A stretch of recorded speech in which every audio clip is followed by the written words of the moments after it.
Hello everyone, it is that time for me to bundle up a bunch of my previous videos and put them into one for your viewing pleasure. This one's going to be a little bit different than my previous ones because I haven't had an official third season to put together. But I've had plenty of other kind of miscellaneous episodes that are just floating here and there, and I figured why not put them all together in a convenient place. So that is exactly what I have for you today, a mixed bag of Dool's videos. There will be more new videos coming out very soon.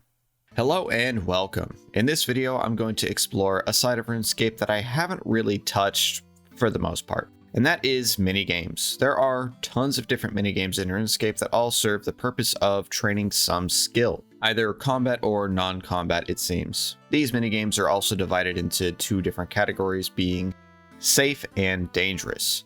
Dangerous means that your items will spawn in a tombstone if you die and you have 15 minutes to retrieve it, and safe meaning your items will stay on you even if you die, like in the fight caves. They're a safe minigame, so when you die to Jad like I did, you're going to keep your items on you. So the premise is simple. I'm going to go around Gielinor, play some minigames, and rank them from S to F on this nice little tier list. Let's get started. To preface things real fast, I am not going to be playing every single minigame that RuneScape has to offer because the Inferno is considered a minigame. And yeah, that's never happening. Ever. Sorry. So right away, that's going to go into the never have I ever category. The first game that I'm going to try is one that stares me in the face every single time I log in. You are eligible to drink from the Tears of Guthix. I have no idea what this is or what it trains, but the snake is telling me that I need to gather some blue water and not the green water. Seems simple enough, so let's get to it. So it looks like you just kind of run around collecting the blue water, huh? Sick. Well, at least it doesn't last too long and it gives you experience in your lowest skill, so I guess that's kind of cool, right? I don't know. It seems kind of boring. I'm going to give that a C. I could see it lower, but as it is pretty quick and it does help you level something that you clearly already don't want to level, there's some benefit there for sure. All right, next up are two minigames that help train me in the art of stealth and agility. I've seen this one on the Gielinor games a few times and I thought I should take a crack at it. The Rogue's Den, where all Master Thieves come to earn themselves a rogue's outfit. Not only does it look sick as hell, but it makes you thieve doubly as good as you would normally, but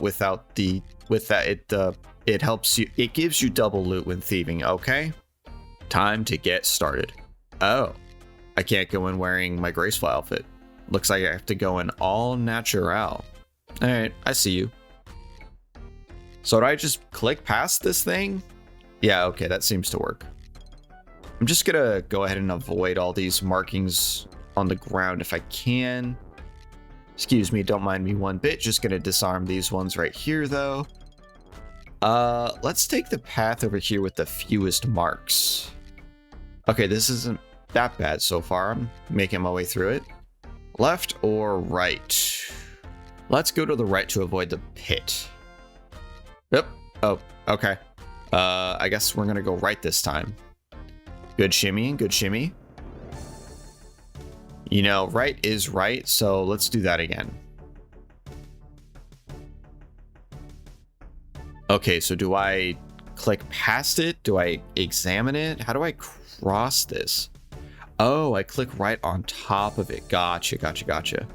I don't trust these floors at all. Okay, cool. Where are we now? This door? Let's check it out. 80 thieving. Fuck, that's high. Okay. Let me in. All right, moving on. This door looks like it takes me out of the maze, so I don't really want to do that. So we just go over here, simple enough to pass through the blade.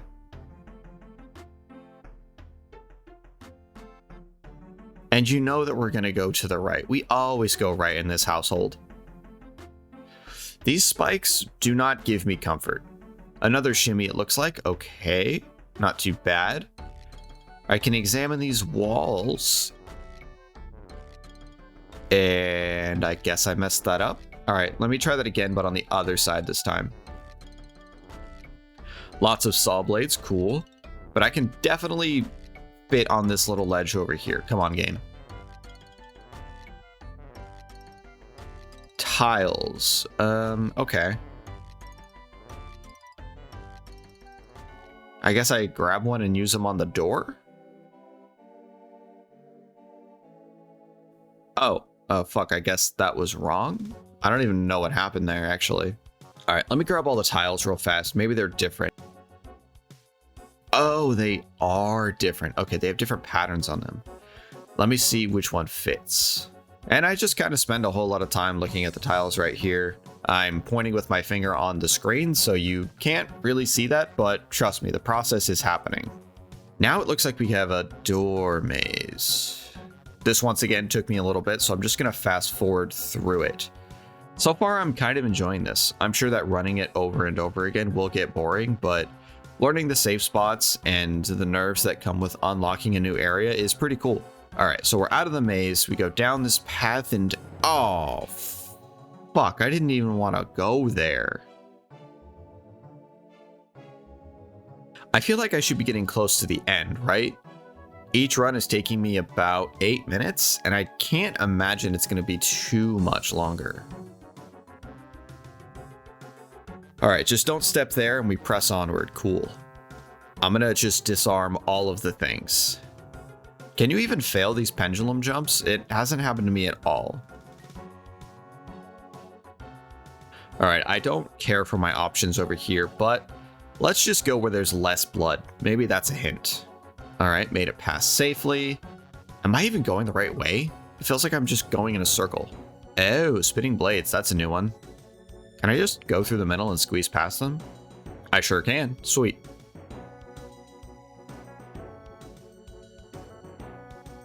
Flash powder. I assume that's going to be a blind for these guards. Insert flashbang out or grenade out. Audio. All right, make it past these guards and these swings, and oh, that's the end, isn't it? Nice. I just gotta crack this safe. Are you fucking joking right now? All right, well, time to make it back. Okay, made it back, no problem. Let's go with a different safe this time. Hell yeah, got it, sweet. Let's get the mask. Damn, I look sick as hell already. So overall, I think I'm gonna give the Rogue's Den a B just for sending me back to the beginning when I really should have won right there. But overall, it was pretty fun. Now it's time to steal from a Sorceress. This guy over here wants some squirk. Damn, I fucking hate that name. But let's get to stealing. Oh, this is cool. It's like a stealth minigame. The objective is pretty simple. Don't get caught and steal the squirks.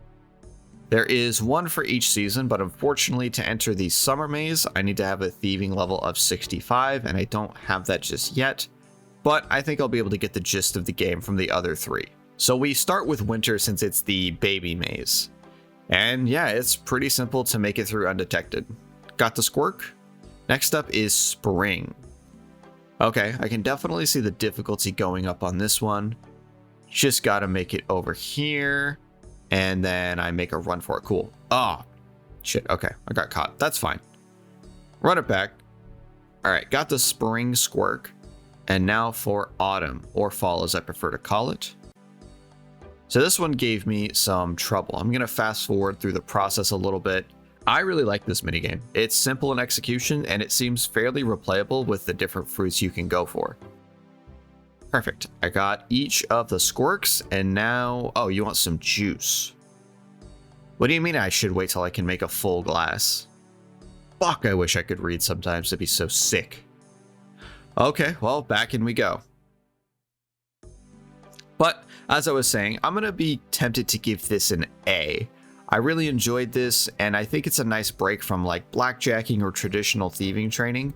Obviously, the XP rates are going to be way slower, but a break should always be welcome in this game. So yeah, I'm going to give it an A, and I'm going to stand by that. Let's pay a visit to the Gnomes and check out what games they have to offer. First up is Gnome Restaurant. I am hoping this is like Diner Dash because I really like time management games. First, I need to talk to this gentleman over here to show him that I have the chops to deliver this food. You want me to make tangled toad's legs? Heard, chef. Now I just have to figure out what the fuck I'm doing. Okay, so I'm gonna use everything on anything and eventually something's gonna work, right? Okay, yeah, the dough goes in this tin and then this tin needs to be cooked and then prepped. Oh, okay, yeah, this cooking shit is easy. Then we're gonna add some leaves on it and bam, cool, we're setty spaghetti here. Next up is a toad bata. Heard, chef. Oh, fuck, I just murdered that guy. Well, I'm just gonna cook over his bones. Going back and forth cooking for this guy, I began to question whether or not I was doing the minigame already. And as it turns out, no, I'm not. But you do have to do this guy's fetch quests as well as blurberries in order to get a recommendation to work as the delivery man. So after cooking some food and mixing some drinks, I get the ability to show my worth. Just gonna put everything in the bank because I'm gonna be delivering the food. I'm not gonna be cooking it. All right, Jan, give me an easy delivery just to warm up a little bit. I've got to deliver some chocolate chip cookies to a gnome named Rometi. I don't know who that is, but it looks like I'll find him in the northeast of the Grand Tree. After a wrong turn or two, I make it to my destination. Okay, here are your cookies. What do you mean I don't have it? Why? I'm just the delivery guy. Why am I cooking and running these orders? Oh shit, oh fuck, okay. Gotta get my gear out of the bank. What did you want again? Chocolate chip cookies? Okay, I got it.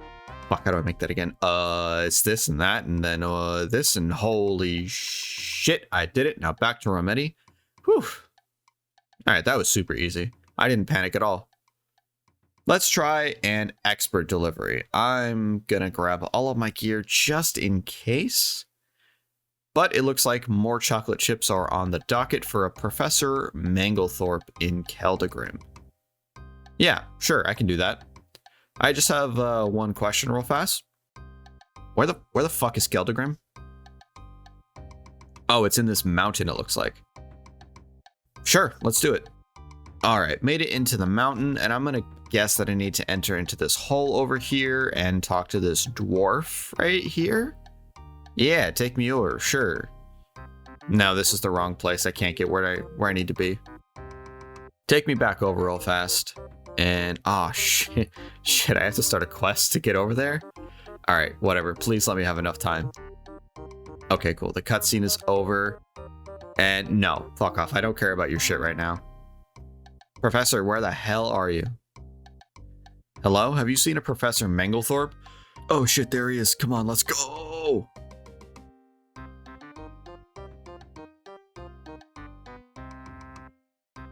And as thanks, you give me coal. Cool. Very cool. I think this minigame is sick.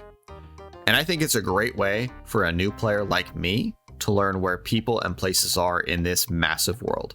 For me, this is a definite S tier. You get XP, you get a decently fun time management game, and you get more game knowledge to boot. Yeah, that's a good one right there. So, S tier for me. Keeping with the gnomes, it's time to play some fucking gnome ball. All right, I'm on the fields, and what do? Hey there, you come here often? Oh, shit, my bad. I gotta go talk to the ref, I think. All right, ball me up, bro. I just take it and shoot? Okay, well, that's a bit disappointing. I do, however, love the tackle animation, I do have to say. He's going for a 3. He shoots. He scores.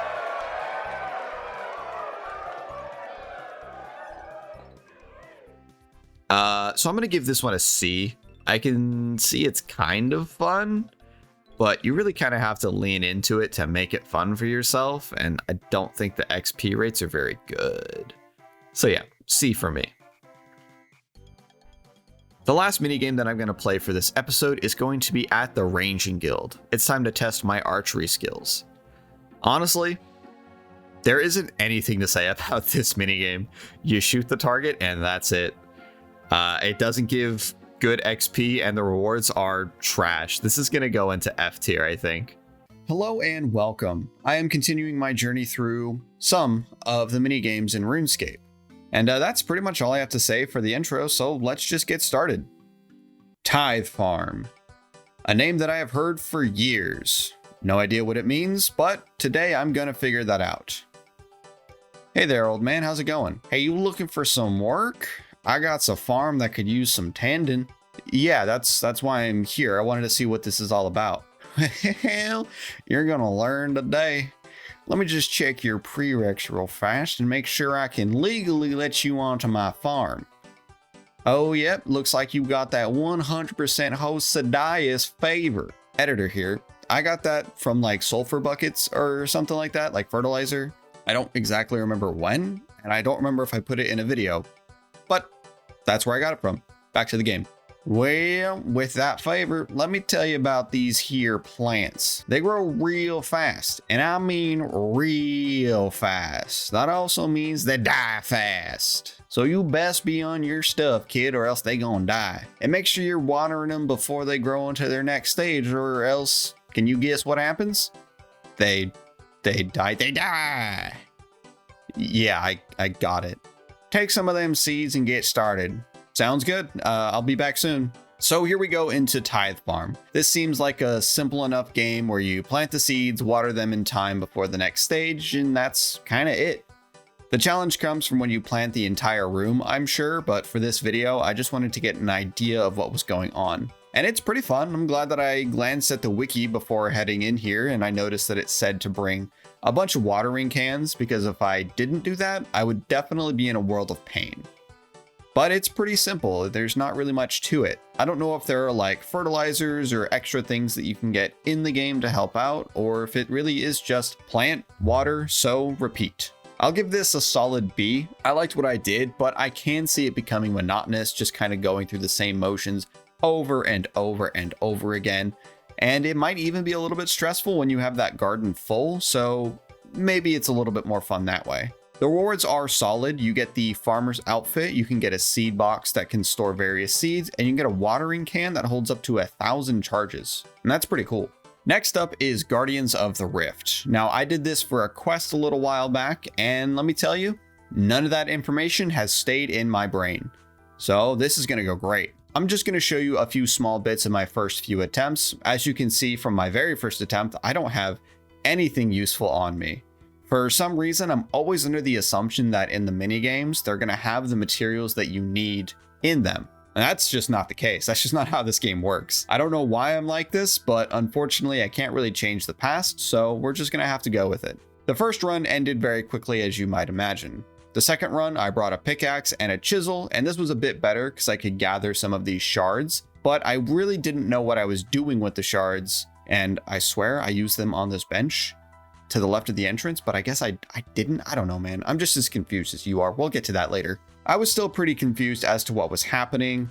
Going into the various rifts, sometimes my orb would get charged, sometimes it wouldn't. I don't know what was going on.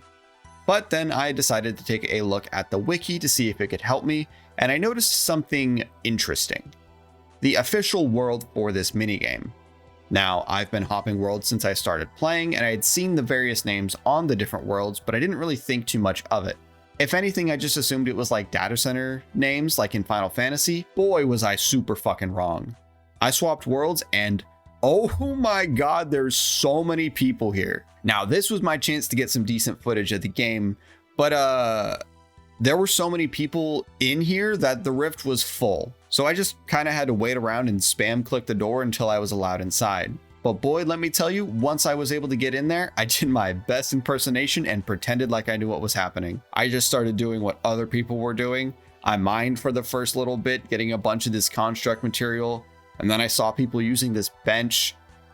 Now it works for me, I guess. I don't fucking know. I fucked something up before, I'm sure. Sorry.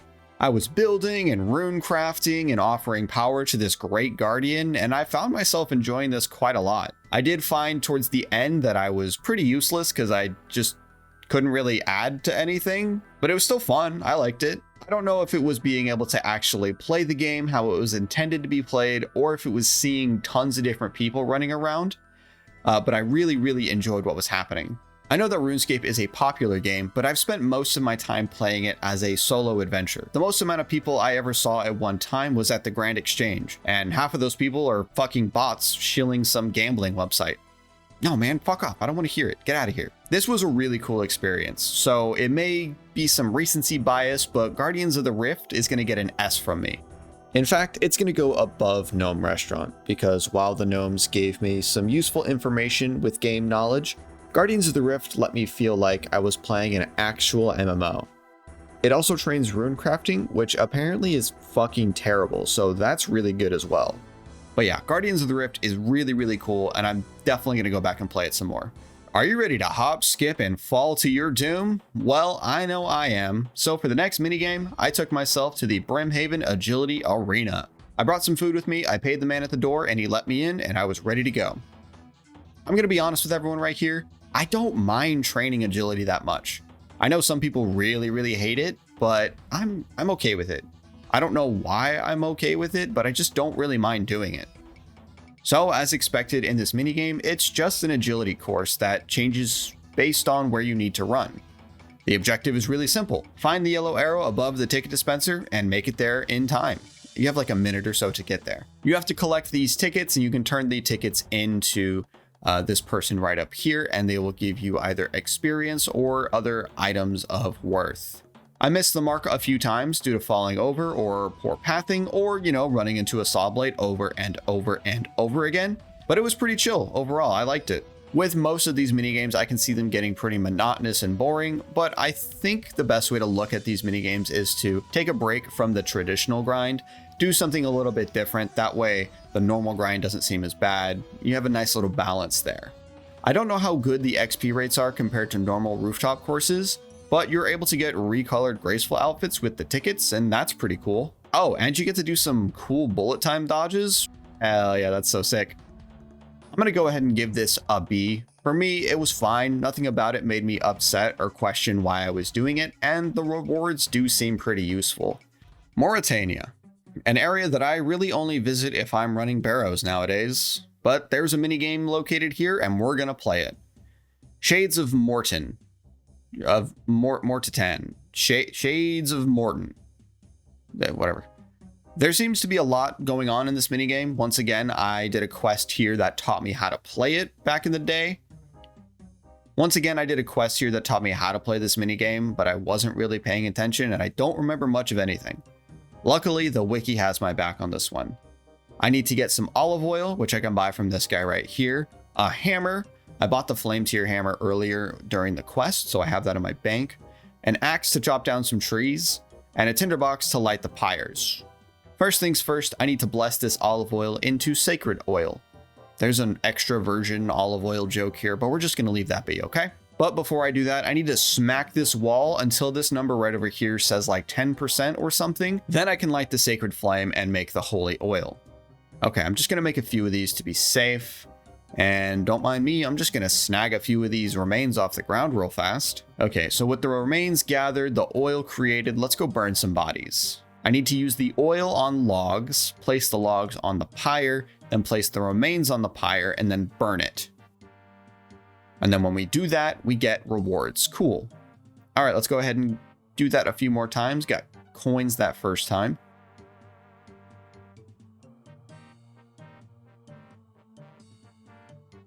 Oh, we got a key. Very nice. Oh, we got 2 keys. Hell yeah. Okay, let's go open some chests and see what we get. Well, nothing super great, but it's something. Looking over the reward table for the various keys, there's like a bunch of them. There's a ton of the keys, but here they are. Some of them seem okay.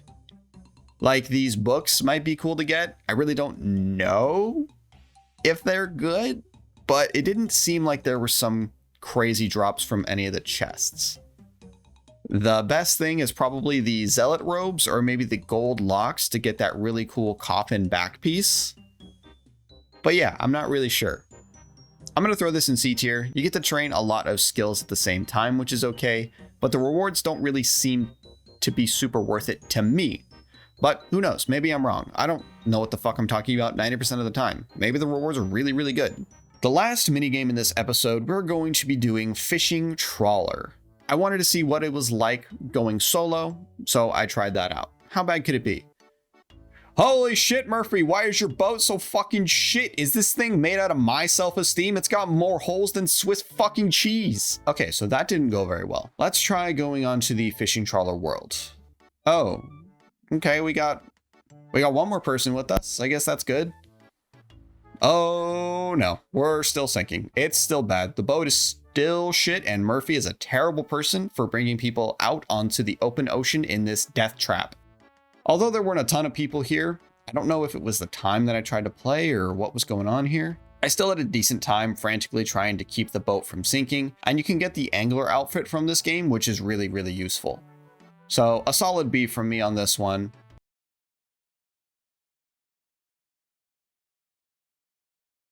Hello and welcome. We are still in a bit of a transition period, but I do have a goal.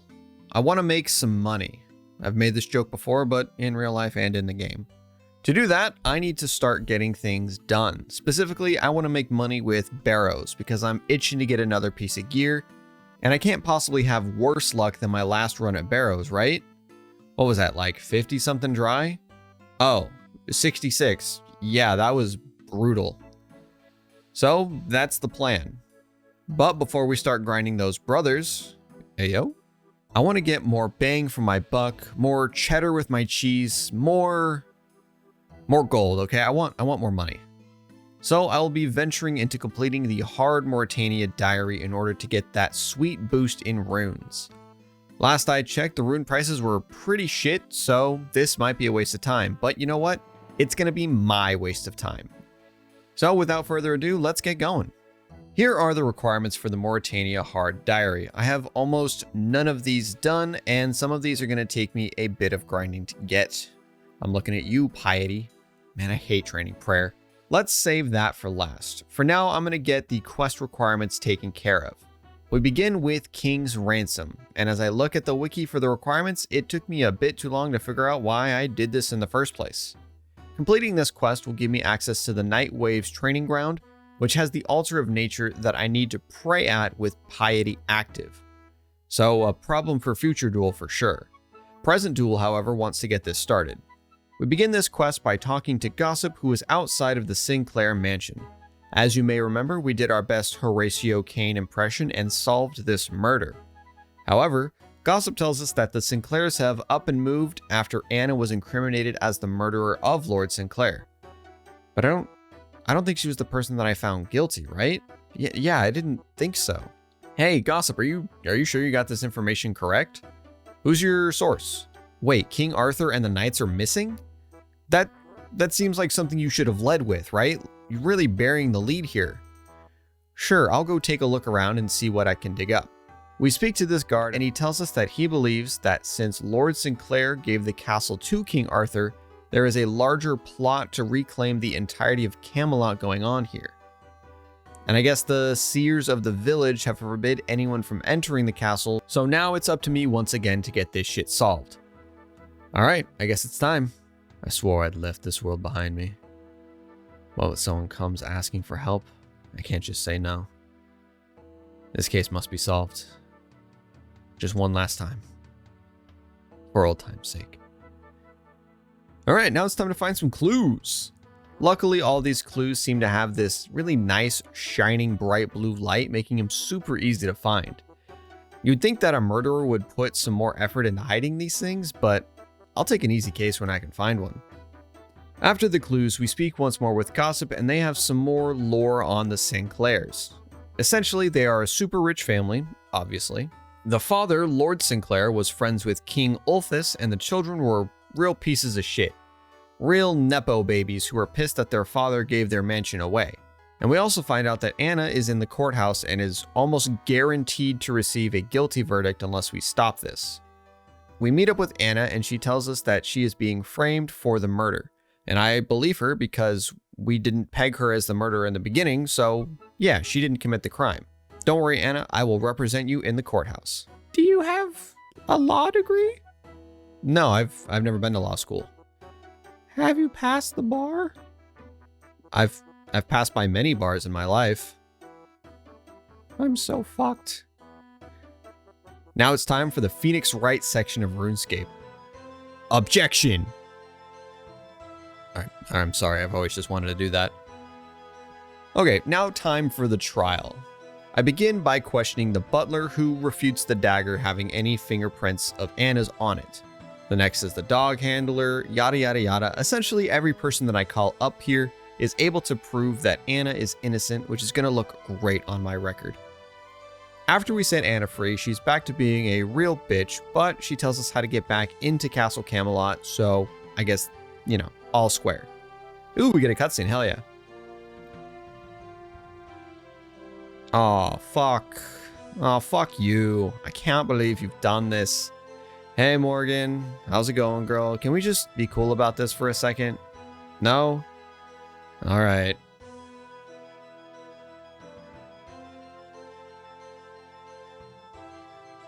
Ow. I feel like I should be able to take a single staff hit without going unconscious. Just saying. We wake up in the prison where all of the knights along with Merlin are being kept. Merlin tells us that Arthur is now a stone statue under guard of the Black Knights, and that the Sinclair twins and Morgan have teamed up to destroy the king and take over Camelot. Also, LaFay has stolen the Holy Grail. Shit, Merlin, anything else? What do you guys do around here? Aren't you supposed to be the king's guard? Highly trained, elite soldiers, that type of thing? Alright, I suppose it's up to me once again to solve all these problems. We free Merlin by shoving his ass through this vent, and then I steal the keys off this guard by using some magic. Merlin, aren't you supposed to be like an exemplary wizard? Couldn't you have just telegrabbed this?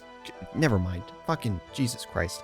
With the help of some blue arrows, I crack the code and get the fuck out of this cell. Now we have to find the Holy Grail. This is some Indiana Jones shit right here, and we find it. After all of that, we need to save the king. We head to Wizard Property and let him know what's going on. We have to cast Animate Rock on the king statue just like we did in One Small Favor. So, putting my best disguise on, I sneak into the Black Knight's base and make my way to the king.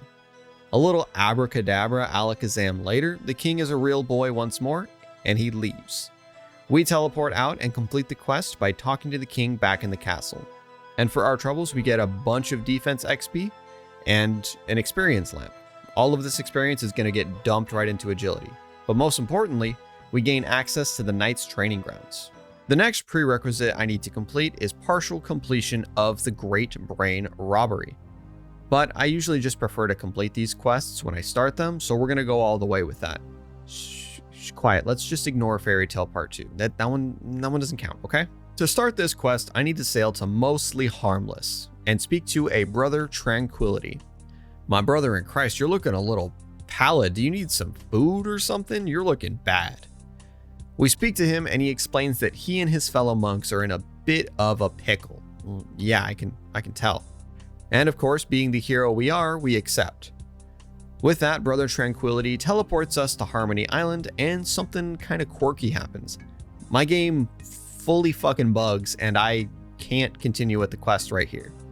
I don't know what happened, but every time I got teleported to Harmony Island, I was supposed to be able to talk to the brother, but my guy just kind of freaks out that there's zombies all around and I get teleported out of it.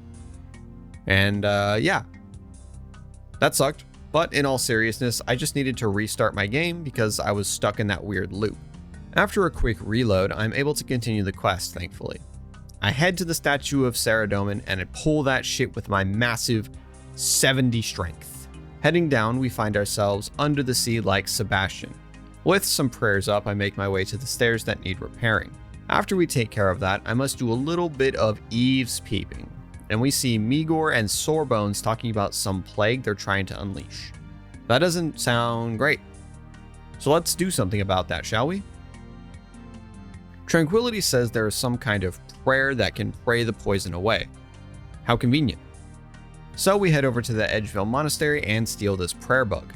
After looking through the book, it tells us that we need to equip a holy symbol and recite the prayer. So we do exactly that. Now that the poison is gone, the zombie monks want their brains back. So naturally we go and talk to Dr. Frankenstein. He agrees to help us after a little convincing. Yeah, dude, I'll totally put in a good word for you. So you really mean it? Yeah, of course. I'll let her know. Also, we promise like a better life or something. He's cautious of the travel that needs to be made, so we need to find a way to transport him. Rufus is going to be our main man for this right here. Essentially, we tell Rufus that we need to transport 10 cats to Harmony Island because we want to eat them away from prying eyes. Ugh.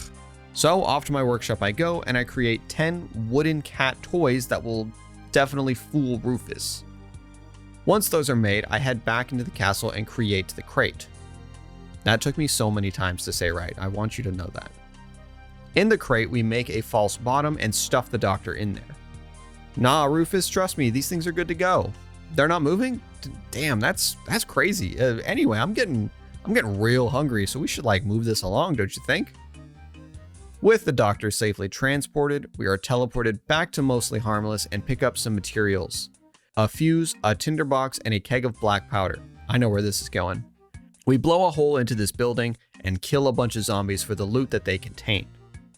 After gathering all the materials for the surgery, the doctor must do his great and awful work. I love this little cat, it's such a nice touch. It's too gruesome for our eyes, so Jagex is protecting us. Thank you, I appreciate that. After the surgery, there's really only one thing left to do, and that is to take down Migor, the mastermind behind all of this. I gear up and prepare for this epic encounter.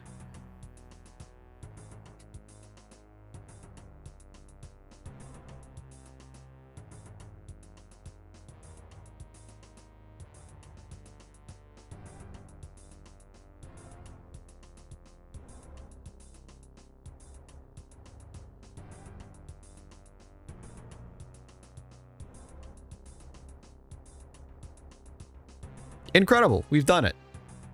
And for our troubles, I get this sick fucking anchor. I looked up how much it costs to repair, and let's just say I'm gonna be doing that once I got a little bit more wiggle room.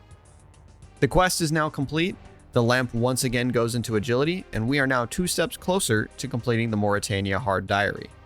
Hello and welcome back everyone. We are back at it again with another Runescape video.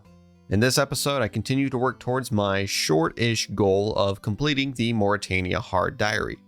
So let's get going, shall we? Now you might be wondering why I'm starting to get some combat gear on, and that's because I'm not going to work on the Morytania hard diary. Not yet at least, because there's a new boss in the game. It's a giant rat named Scurrius. And I was told that it is a great boss for learning how to play the game with things like prayer switching. Now I do have practice doing that exact thing from the fight caves, but I'm by no means an expert. So I think this would be a great chance for me to practice that skill on a boss that won't one-shot me for making a single mistake. Or at least I don't think he will. So we're going to kill him a few times and see what it's all about. Scurrius is located in the Varrock sewers, and I made sure not to look up anything about the boss before going in. I wanted to get the full experience of learning what the boss does. Some skeptics might not believe me, but just watch this. Yeah, I fully go into this room blissfully unaware that there are separate instances for this boss. Thankfully, this person was very helpful and they told me how to get into the private room, which is the one that I want. I don't know if I missed that information somewhere in the dialogue, but I had no idea that I needed to right-click the gate to enter into my own room. Now then, with the first attempt halted and out of the way, let's try this for real. Small side note, I chose range for this fight simply because it's my strongest gear, or at the very least it's my highest combat stat. And I have to say the design of this rat is pretty fucking sick. It's a cool play on the Rat King. Scurrius has just a few attacks going on. A simple melee attack, a lightning attack, and then a green poison looking attack, but I don't think it actually poisons you. Those are the main things you need to keep your eye on while fighting. He will also heal intermittently by eating some of this cheese in the corner, and this is where he usually does those ranged attacks with the lightning or with the green poison. After that has happened, he summons some rats, and then to round it all out, rocks will begin to fall on you as well. The fight is not too bad, and I'll be honest, I'm pretty shit at this game, but I was able to complete a run on my first try. Things got a little dicey here and there, but I was able to come out victorious.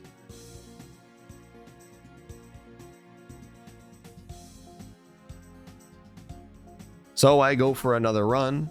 Things go pretty smoothly until they don't. I think the main thing that happened here was I got a bit lost in what was going on the screen. So that's something I can work on while I improve at this game. For the next few attempts, I decided to try out melee. So I put on my nice blue gear that definitely needs to be replaced, but I am far too lazy to do anything about that right now. And I head back into the sewers.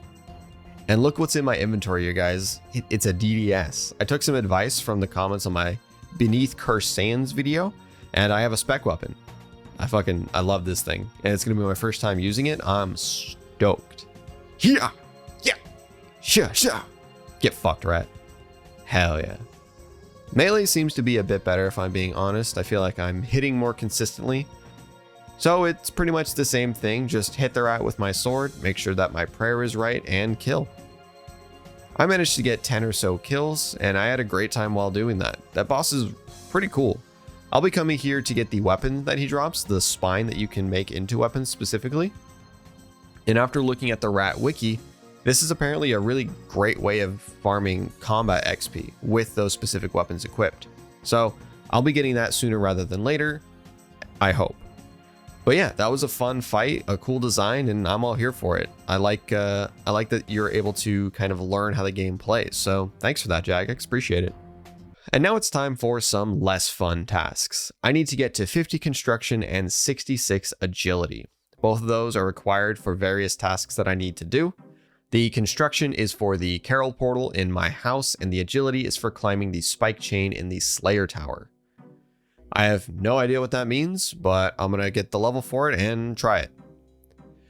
First up is construction. I don't have any clue as to what the best methods of training construction is. I looked at a guide on the wiki and it told me to make oak larders. So I made a whole bunch of those fuckers, and this was the route. I teleported to my house with a bunch of planks. I start hammering. I can make 2 per inventory. So then I teleport back to Lumbridge, head to the chest in the kitchen's basement, and then repeat the process. Again, I have no idea if this is efficient, good, or smart. But this is how I chose to go about getting the level.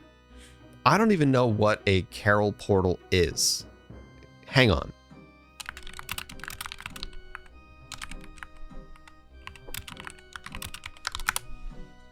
Okay, it looks like it's going to be a portal in my house that'll send me to Canifis? Maybe?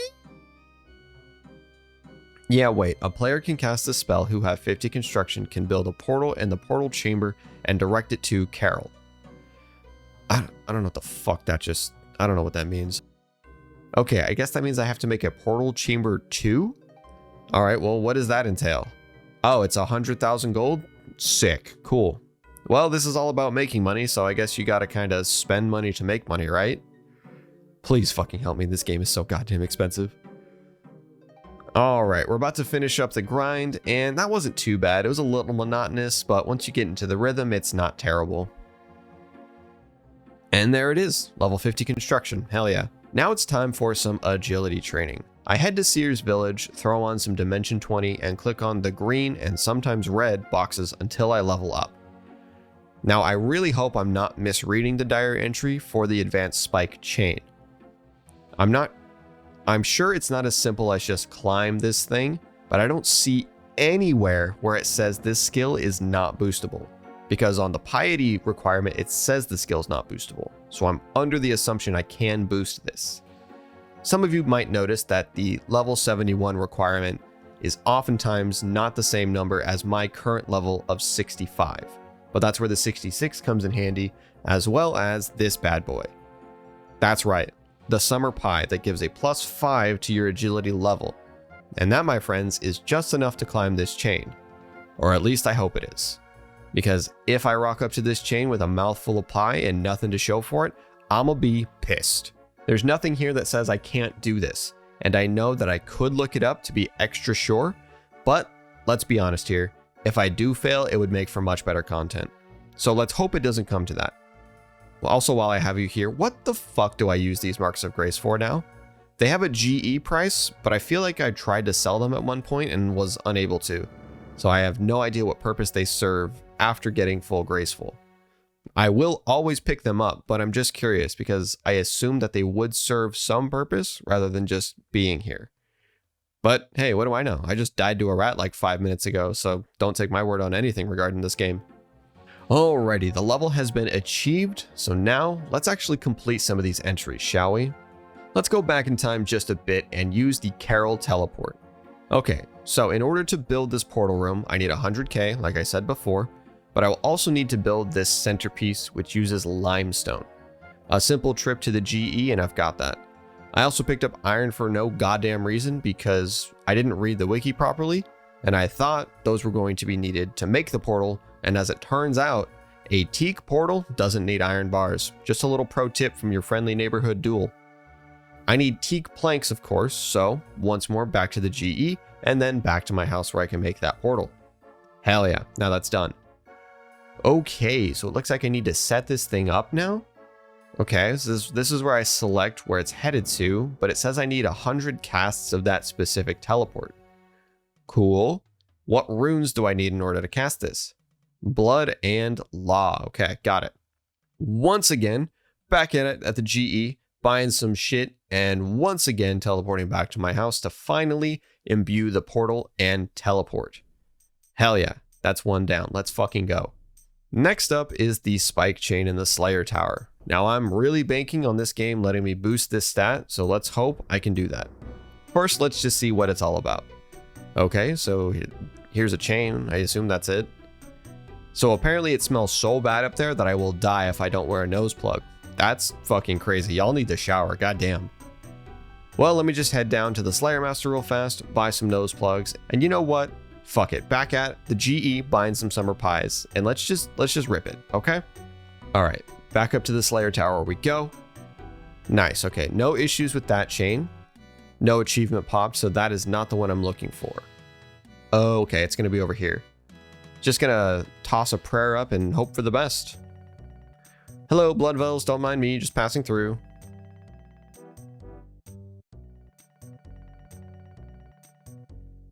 Okay, so it's orange right now. Let me see if it turns green when I... Yes! Okay, it does, cool. Fuck it, let's climb this shit real fast. Please work. Yeah, okay, cool. We've now completed 2 of the Morytania hard entries. And boy, oh boy, that boost in runes better be worth it because I'm starting to spend a good chunk of money just to get there. And I haven't even gotten to the most expensive and the most time-consuming grind yet. But that's going to be a problem for future Dool. Hello and welcome back, everyone. In today's episode, we achieve almost all of the diary entries left for the Morytania hard diary. Those entries include harvest some watermelon from Harmony Island, chop and burn some mahogany logs on Mostly Harmless, complete a temple trek with a hard companion, harvest bittercap mushrooms, mine some mithril from the abandoned mine, and use the salve shortcut. Those are the tasks, so let's get after it. Oh, I'll also be killing the rat boss some more because I'm enjoying doing that, and I've got a bunch of footage, so you're gonna watch it. Okay, here we go. I'm going to begin by planting some watermelons in that farming patch I mentioned before. Alright, those are in the ground, and I'm sure they'll be just fine while I go and chop down these trees just over yonder. Ah, that's right, this cave is dark as hell, I forgot about that. Just one second, let me grab my trusty lantern, and also this witchwood icon. Okay, back at it again in this cave. Now with the right tools equipped, I can make my way all the way over and climb this convenient staircase in order to chop and burn down some nature. Alright, we got one more entry complete. That one wasn't too bad. Let's get some mining done. I think the last time that I was here was for the Haunted Mine quest, so I really don't remember much of what's going on here. I'm pretty sure that I need to climb down these ladders. Let me take a look around real fast. Yeah, that looks right. Okay, we climb down. Oh, okay, cool. There's the mithril ore right over there. So now how do I get there? This door looked promising, and I'm gonna bet you $1 whole that that shit's locked. Yep, I knew it was gonna happen. Okay, time to look at the wiki, and according to that, I need to find a crystal mine key. I think I have that in my bank. To the bank. Batman spin noise right here. So actually, I'm going to take this opportunity to check back in on my watermelons. And they're dead. Cool. All right, let me just clear this real fast. And now let's try that again, this time with some more thought put into it, shall we? I head to the GE and buy a bunch of watermelon seeds and mushroom seeds. That's all well and good, but I make sure to pick up some super compost while I'm here. That way I don't run into the same problem as before. That stuff should help my crops grow without any issues. I plant the mushrooms that I need right over here with the compost and make my way all the way back to Harmony Island and do the same thing over here.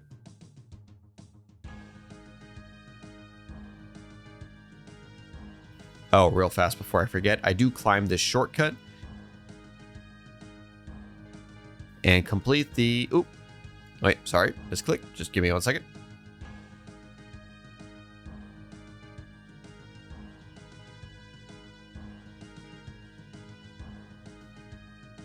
And there we go. Now we complete the diary entry for using the shortcut. Now let's get back on track. With the crystal key in hand, I head into the haunted mine and this time open the door that blocks off that mithril vein. These fucking pickaxes are real pieces of shit and I'm just gonna kill them real fast.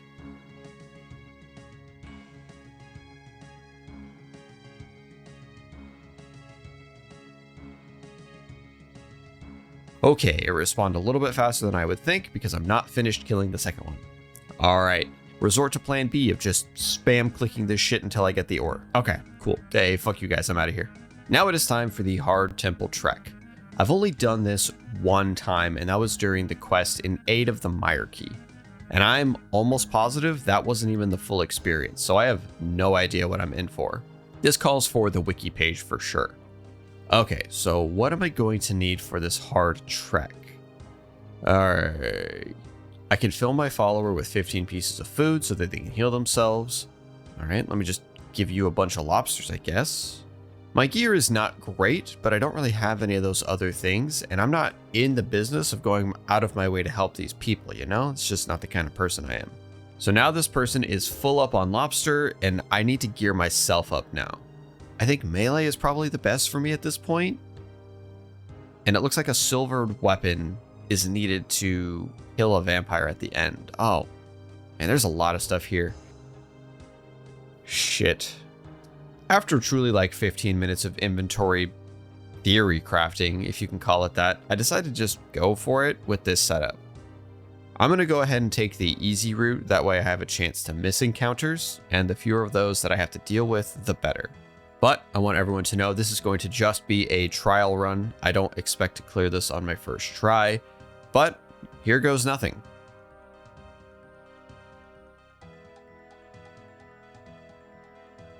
Okay, don't know what the hell just happened, but I guess that's a diary entry ton.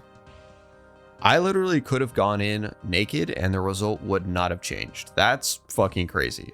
But hey, like I've always said, I'll take an easy win whenever the game gives me one. Now that's done, let's go check in on my crops. Look at those beautiful watermelons. That's another task complete, and boom, the mushrooms are done as well. Now there is only one more entry to complete, and that is the prayer grind, something that I have been dreading and putting off. So let's continue that with killing a big rat over and over again. Yeah, I got distracted by this rat in the sewers. I still want to get his spine so I can make those weapons from it. Jesus Christ, that sounds fucking dark. Anyway, I'm going to poison this rat and murder him until I get what I want. I'm currently at 10 kills and I want to see when I get this drop, so let's just go for it. While the kills play in the background, let me just talk at you for a moment. I've been watching a bunch more RuneScape content, and man, does that motivate me to want to create good stuff for you guys. I've said this a bunch of times before, but I don't really have the same amount of nostalgia for this game that a lot of people seem to have. The thing that keeps me going is wanting to create some kind of story for all of you to watch that I find interesting or that I'm proud of. After watching Josh Isn't Gaming stay in Yanil for 1,000 fucking hours, and I'm gonna probably mispronounce your name, but Zazid lock himself for even longer to bosses is fucking insane. It amazes me how dedicated people are to RuneScape content. These content creators go above and beyond, and I think that's incredible. I watched Swampletics back when I really didn't play this game, So I don't think I ever really appreciated the amount of time that is truly invested into this game until I started playing it. Locking yourselves into restrictions will obviously increase progress time, but for a lot of it, it increases it to absurd numbers. And it seems like that's a very normal thing to do in this creation sphere. Now, not everyone will do that, and I will fully acknowledge that I am not in this category. But I just want to say fucking bravo for being able to stick with that grind. Not only sticking with that grind, but making it entertaining. That's the part that really, really inspires me and motivates me to create cool things. Because if they can create cool and unique things with those insane restrictions, I think I can as well. Maybe not with those same restrictions because, oh my god, I don't know what the fuck I would do if I had to lock myself in a single chunk for thousands of hours, but I think you get the idea. I know what I'm doing in comparison is nothing, but having not really played a game that can and will take hundreds of hours for minor improvements can be pretty challenging. But after watching some of these videos, I've got a new fire, so to say, lit under me, and I'm excited to progress the account in whichever way I end up choosing next. Maybe I'll tackle some more bosses, because I seem to be really enjoying killing this rat. Speaking of which, this kill count is getting a little high for no spine. I hope this doesn't turn into another Barrow situation. That would suck. I chose to swap to range for a few kills, and holy shit, it was so much nicer than melee. I'm going to be going for the mace first. When I get that spine, because I do want to level those stats as a priority, but it really is a lot nicer to just range this thing down. I should also really try magic. I don't know how that goes, but that's money, and right now I'm trying to save as much of that as I can for the dragon bones I'll need for the future grind. I do have a plan for that, by the way, but that'll be for next episode, I think. Alright, we are officially past drop rate on the spine, and you know that means the next kill is gonna have it, right? Shit, okay. Well, just don't let me go insanely dry on this, please. I also got a little bored, and I just fucked around with the interface a little bit, and I wanted to see how people played in this smaller box, and boy, oh boy, that did not last long. I did not enjoy it. I know that a lot of content creators probably use that as a holdover from when they first played. No, it's not for me. I'm glad it works for them, though. Oh, cool. And there it is, my friends. The spine has finally dropped. I'm surprised it took me 40 plus kills to see only one of your spines, because there should be at least 3 on you by my math. Like 3, yeah. But hey, I'm not a mathematician, scientist, smart person. I just talk into a microphone. Now let's go make this thing real fast and see what the fuss is all about. Looking at the wiki, the weapon says that it does an additional 10 points to your max hit against rats, and that it has no cooldown when attacking the ads. It's now made, and let's take a crack at it, shall we? Oh, this thing, oh shit, this thing fucks. Oh shit, this thing fucks. I'm already hitting way harder than before. Okay, cool. Now it's time for the ads. Holy shit, that's fucking awesome. Oh, I love this weapon. Now I want to get the other ones. Okay, well, those will eventually come in the future, I think. Hello and welcome, everyone. Today is the day I stop procrastinating and get that sweet, sweet piety. There's just one more hurdle I have to vault, and that is, of course, 70 prayer. I'm currently sitting around 60 or so I need roughly 10 levels, and after doing a bit of number crunching, I need about 870 dragon bones at the Chaos Altar. I'm choosing to go with the Chaos Altar because it's going to save me a ton of GP in the long run. It's the only thing I can afford. I know that using a player-owned house with a gilded altar is faster, but it's also twice the price of the Chaos Altar because of that 50% chance not to consume bones. So I'm banking on some good RNG to keep me in the black here so this grind won't break my entire bank. With that all being said, let's get going. I'm going to start this grind by putting some bones on the altar. And there we go, 70 prayer. No, I'm just kidding. Of course, there's going to be a lot more going on here. You don't get off that easy. If I had to suffer through my own stupidity, so do you.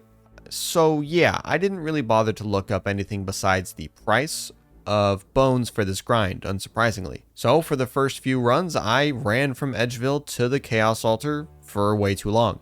Yes, I know what you're thinking. Why would you do that? What's wrong with you? Get just so many things. But I would like to take this chance to put up a flimsy defense. Yes, I was making my life much harder by running all the way, and it took way longer than it needed to. However, I find that this game is very tough to learn. Yeah. I know there are tons of teleports in the game, but I've never heard of a teleport for this specific route, and I think that it's hard to look up something that you have no idea exists in the first place. It's the idea of that I can't know what I don't know, or I don't know what I don't know, if you understand what I'm saying. Maybe not. Who knows? So that makes it a little bit harder to look into these things because I simply don't know what to look up. There's so much shit in this game to learn, and there's no hand-holding at all. That's a blessing and a curse. You get near infinite freedom so you can play exactly how you want, but if you need help with something, you have to think of a better option first and then look up and see if that option is a thing in the game. I bring this up because I mentioned that I had never heard of a teleport to the Chaos Altar. Well, that's not necessarily true. That's because I was rewatching the Gielinor games, incredible series by the way, while doing this grind, and the challenge was to gain as many combat levels as possible and fight the opposing team in the wilderness. The team was Settled, Zoe Pancakes, Tasty, and Bodhi, going the magic route, and as I'm watching it, I hear Settled say they are getting burning amulets to get right next to the Chaos Altar. You can imagine my shock as this dumbass is mid-walk down to the altar hearing those words.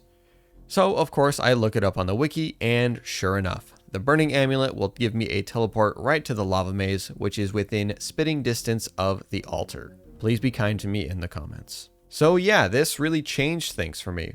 While I was doing this grind, there were really 3 distinct eras of the grind. The first era being truly awful and slow, but pretty chill if I had to be honest. I just had my cursor over the logout button and let the bones do the work.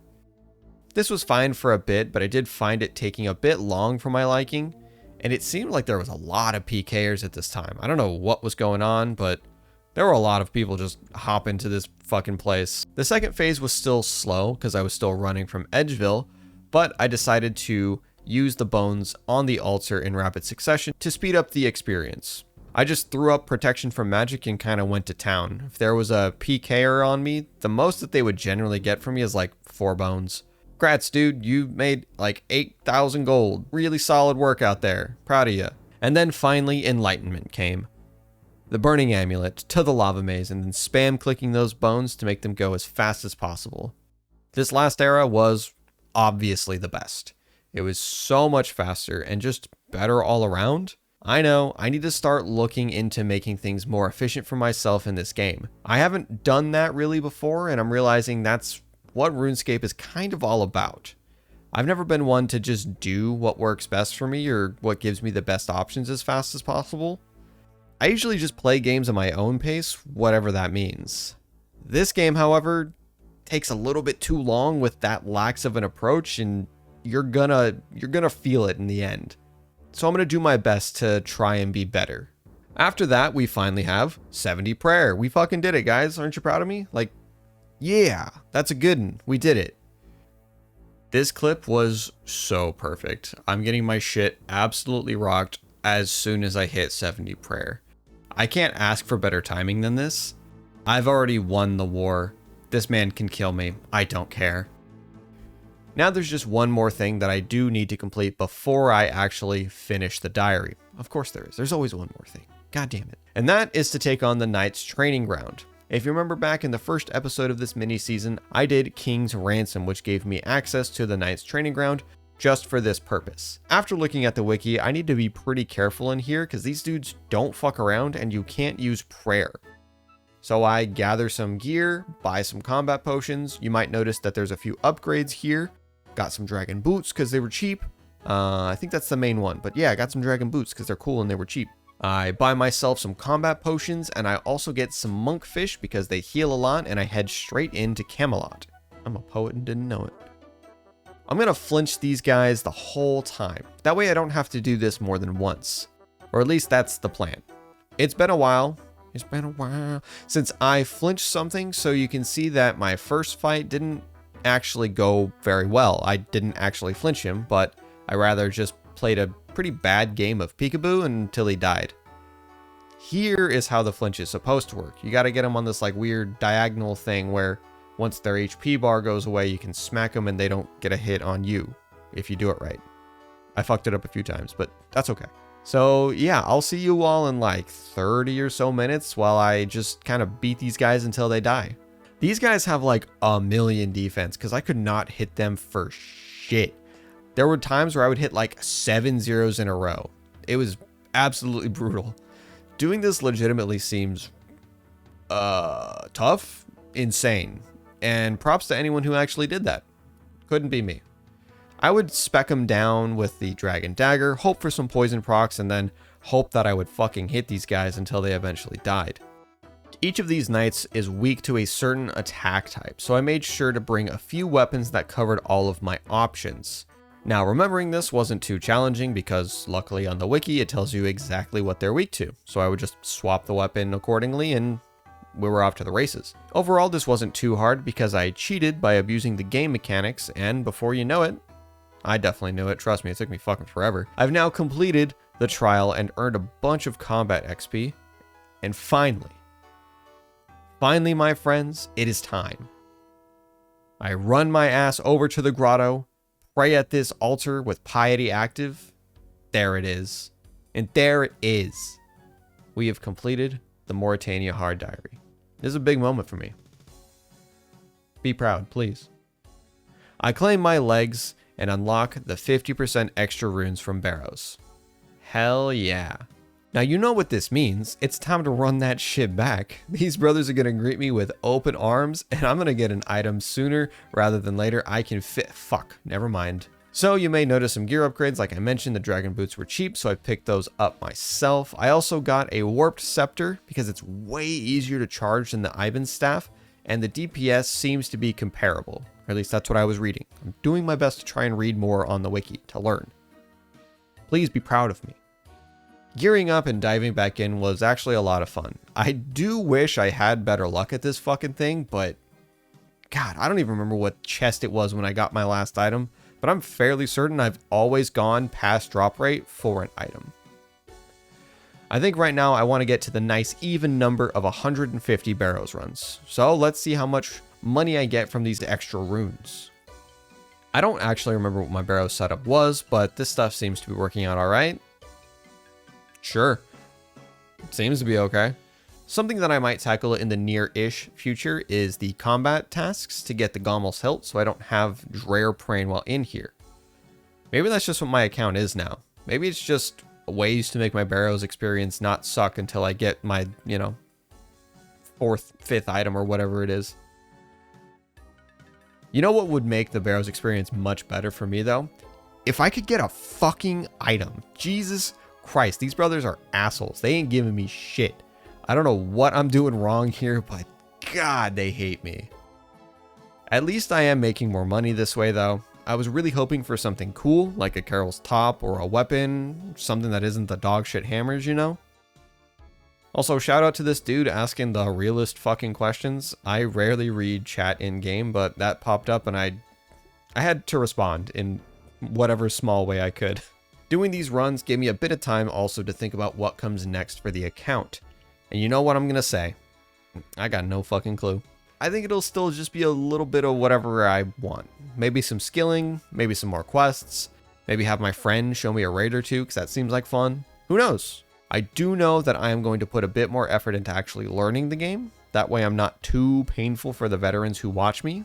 Thanks for sticking with me, by the way. Appreciate it. I, however, make no promises that I will be good at this game. I can only promise to try and be better.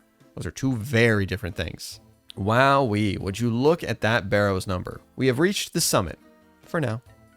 150 Barrows chests done and dusted. And what do I have to show for it? 4 whole items. Isn't it like a 1 in 30 drop rate? Isn't it? Shouldn't I have more than that by now? Am I wrong? Is that math? No, I should have more. Alright, and of course none in this last stretch. It feels good to be back, I gotta say. I do enjoy running barrows. It's pretty chill. It's super easy. And I'm going to sell the shit out of all these runes that I'm getting. So at least I'll be making some money back from all of those dragon bones that I bought. I am glad to not have to worry about prayer for a little while at least. I think the next time that I have to deal with that grind, it's going to be the Gilded Altar all the way.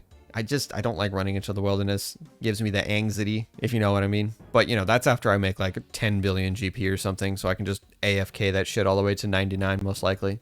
But that's future problems. Not right now.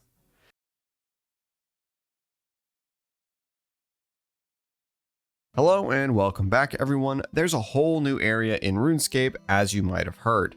The wonderful territory of Varlamore. So, as you might have guessed, we're headed right there to see what this new place has to offer.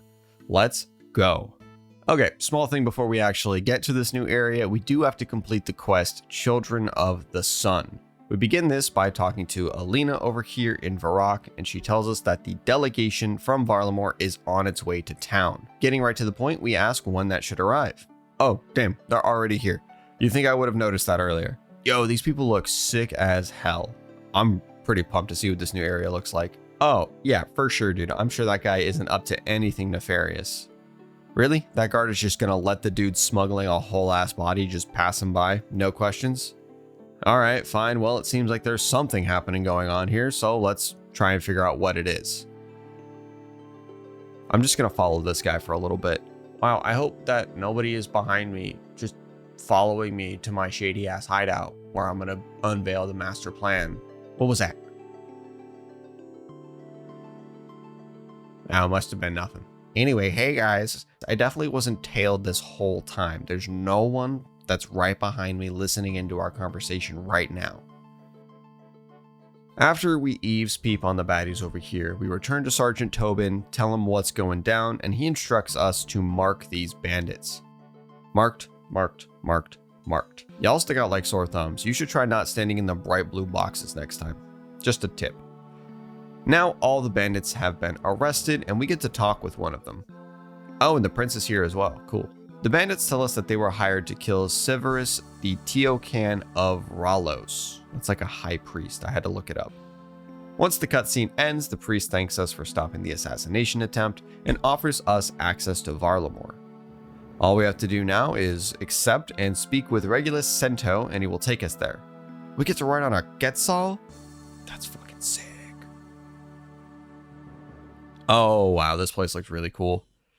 I haven't really looked up any of the images or promotions for this new area, so it is fully new to me, going in completely blind.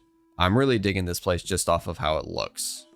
Now that we are here, I think we should help investigate this attempted assassination a little bit more. In order to do that, we need to complete Twilight's Promise, or as it really should be called, Here's a Tour of Varlamore, with some mystery stuff added to it. We start by speaking with these twins, who were part of the delegation that came to Varrock, and I am almost certain will talk shit on me before I am even out of earshot. They just seem like those kinds of people. That being put aside, they tell me that the prince is waiting for me in the temple. Heading over to the temple, we find a new character named Metzli, who is the Teocan of Ranul, so another religious leader. We tell her that we are here to meet the prince, and she tells us that the prince is in the crypt with Sorceress. Severus? Server, I don't know. Reintroductions are made, and we speak to the prince. Now, the prince believes that the assassination attempt was an inside job, so we're going to investigate the Varlamore Knights and find the one that planned this whole thing. Returning to the shit talkers, they give us a medallion that gives us full authority here in Varlamore, and the location of the 6 knights. So let's start by finding Arun and Claudia. They are located in the bazaar, but they won't come to the palace until they find this thief they've been hunting. The 2 knights have planted an amulet and they want that amulet to get stolen so that they can find their burglar. Hey, what the fuck are you doing, man? Hey, Claudia, Arun, I found the amulet. No way, man. You just fucking planted that shit on me. My lawyer's gonna hear about this. This is bullshit. After the thief has been caught, they agree to meet me at the castle.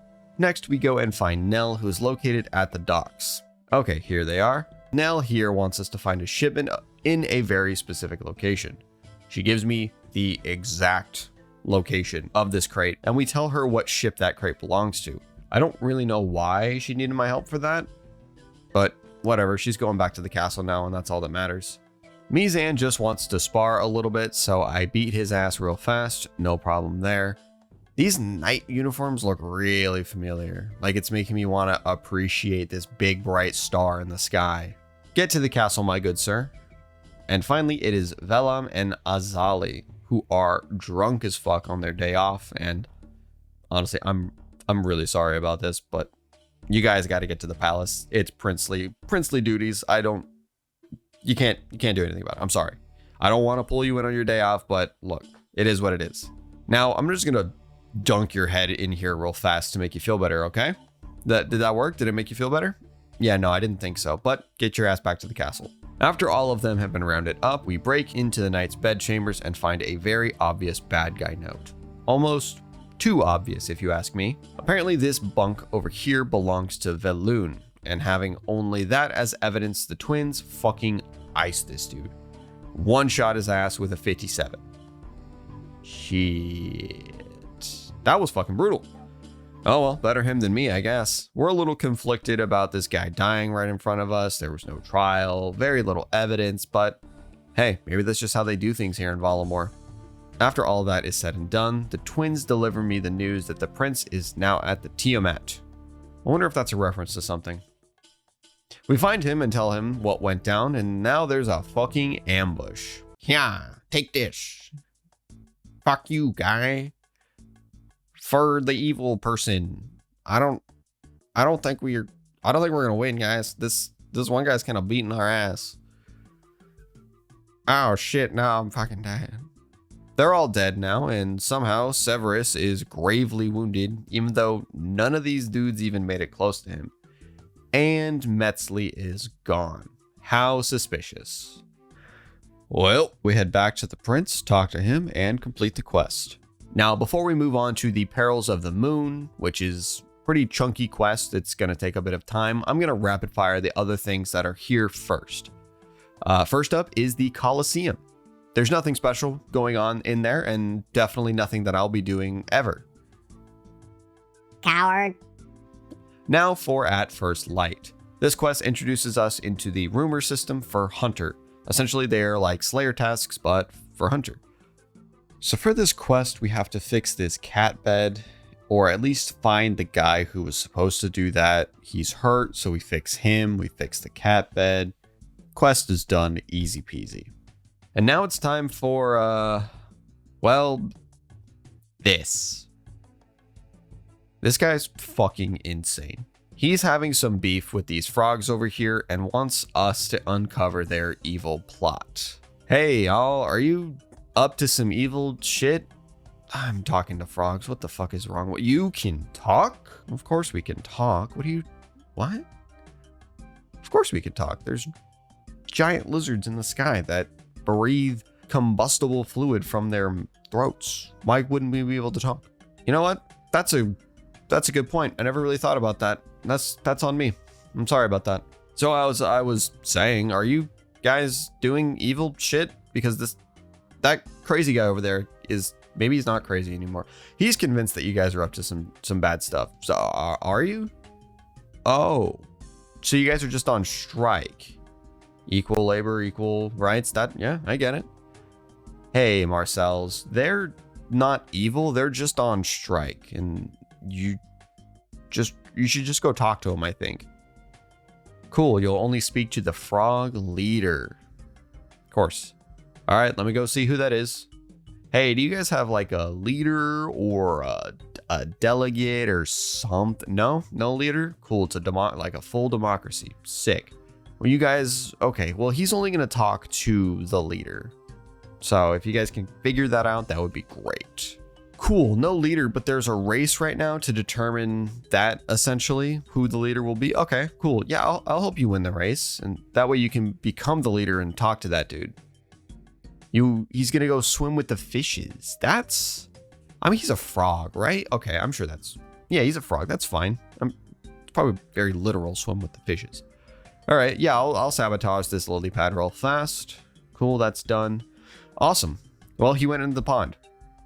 What do you mean he can't swim? He's a frog. What are you talking about? I just committed murder. A murder that was politically motivated. That seems bad, you know? Oh, thank God he's still alive. Now I'm gonna kill him. This was a fucking crazy quest. I love this shit. It was so goofy.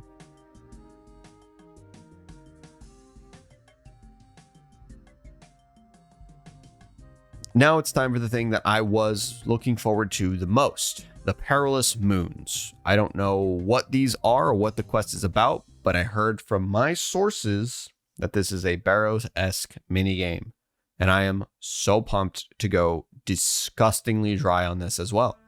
So let's get going. To begin this quest, we start by talking to Atala, and to be honest, I wasn't paying attention to this quest. I just wanted to get to the good stuff, so we're gonna speed run this shit. I kill this thing, gain access to the ruins. I get shit talked by all of these dwarfs. They don't seem to like humans. It's a little fucked up, but hey, it is what it is. We enter into the actual runes. I set up these 3 camps. These camps are fucking MVP. There's truly nothing like a nice cuppa, if you know what I mean. Full run energy is so good. I get these talismans imbued to gain access to the various doorways. And now we have to use these talismans like the hot and cold puzzle from the beginner clues, you know, everybody's favorite type of clue step, to find, I'm gonna butcher this, Iatlali,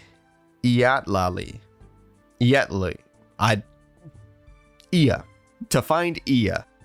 She gives us a task to gather some materials. So I catch some bugs, I grind them into paste, I catch a lizard, I cut off its tail, and then I also catch a bream and scale it.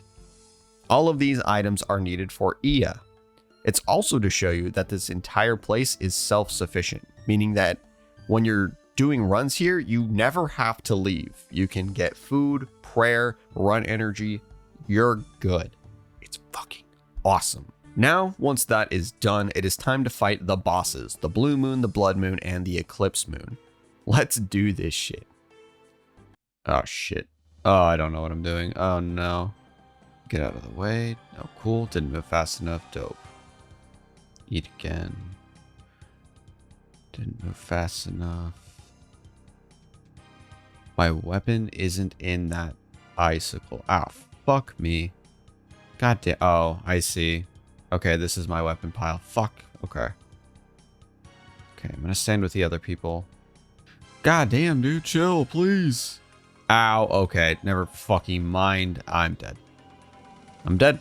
Cool. Well, I hope you guys enjoyed my first attempt. I will be back once I kill it. I can't find the footage of my first kill. Alright, well, I can't find the footage of the first ice kill, but it looked something like this. I killed it. I got it down. Now let's go on to the blood one. Okay, this is obvious. Just don't stand in the puddles. Simple. Okay, stop putting the puddles under my feet. Thank you. Okay, go to the circle. Ow, ow, ow. I'm immediately fucking dead. Oh, there's my okay. All right. I saw it at the end. I saw my fucking circle. Okay. Give me just 1 second. I'll be right back at it. Okay, we're back in it.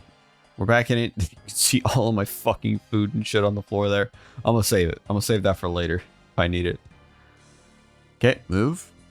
He just keeps healing, dude. Fuck. Okay. Okay. Yeah, I learned to kind of just follow people as they move. I moved too early. God damn it. Things are looking dire, folks. Fuck. He healed so much. I'm doing something wrong and I don't know what. All right, guys. I think I finally figured it out. Yeah, he's dead now. Okay, so I think the main thing that I was fucking up was not moving fast enough when the moons transition. And I also looked up and it looks like you can't eat food while on the lit up tile, because I think that heals him. I also got the timing down better. I had to look it up because I had no idea what I was doing wrong. So apologies for looking that up, but I killed him. He's dead. Now let's go on to the last one. Ooh. Dude, I love the designs of all these bosses. They look so good. Zuma, you fool. Okay, get out of here, Zuma. Yeah, get out of here. Turn on some piety. And I'm just gonna level with you guys. Because I had such a hard time with the blood boss. I died to him like 5 times. I just looked up what to do for this one. I know it's not blind, but just give me the benefit of the doubt, okay? I will say, this boss is, in my opinion, much easier than the blood one. The blood one is brutal. He hits you, he heals off of you. It's just a war of attrition. And my gear and stats aren't that good, so it's a war that I don't win very well. This guy, though, all you gotta do is when this pops up, you just gotta stand behind it. And that's pretty obvious. So I think even without a guide, I would have been able to figure that out. If you don't stand behind it, you get shot just like that. Oh, I got a 0, but that's fine. Move. And from that first section, you just have to click in the direction of the boss, like where it pops up. So I just spam click in the direction until I kill it. But this one's way easier than the blood one. And the blue one, honestly. I think this is the easiest boss of the 3. But after just a little bit, we're able to finally kill all 3 of them. And we get to claim our reward. Can I claim my reward? No, I probably have to turn in the quest. Alright. Be right back.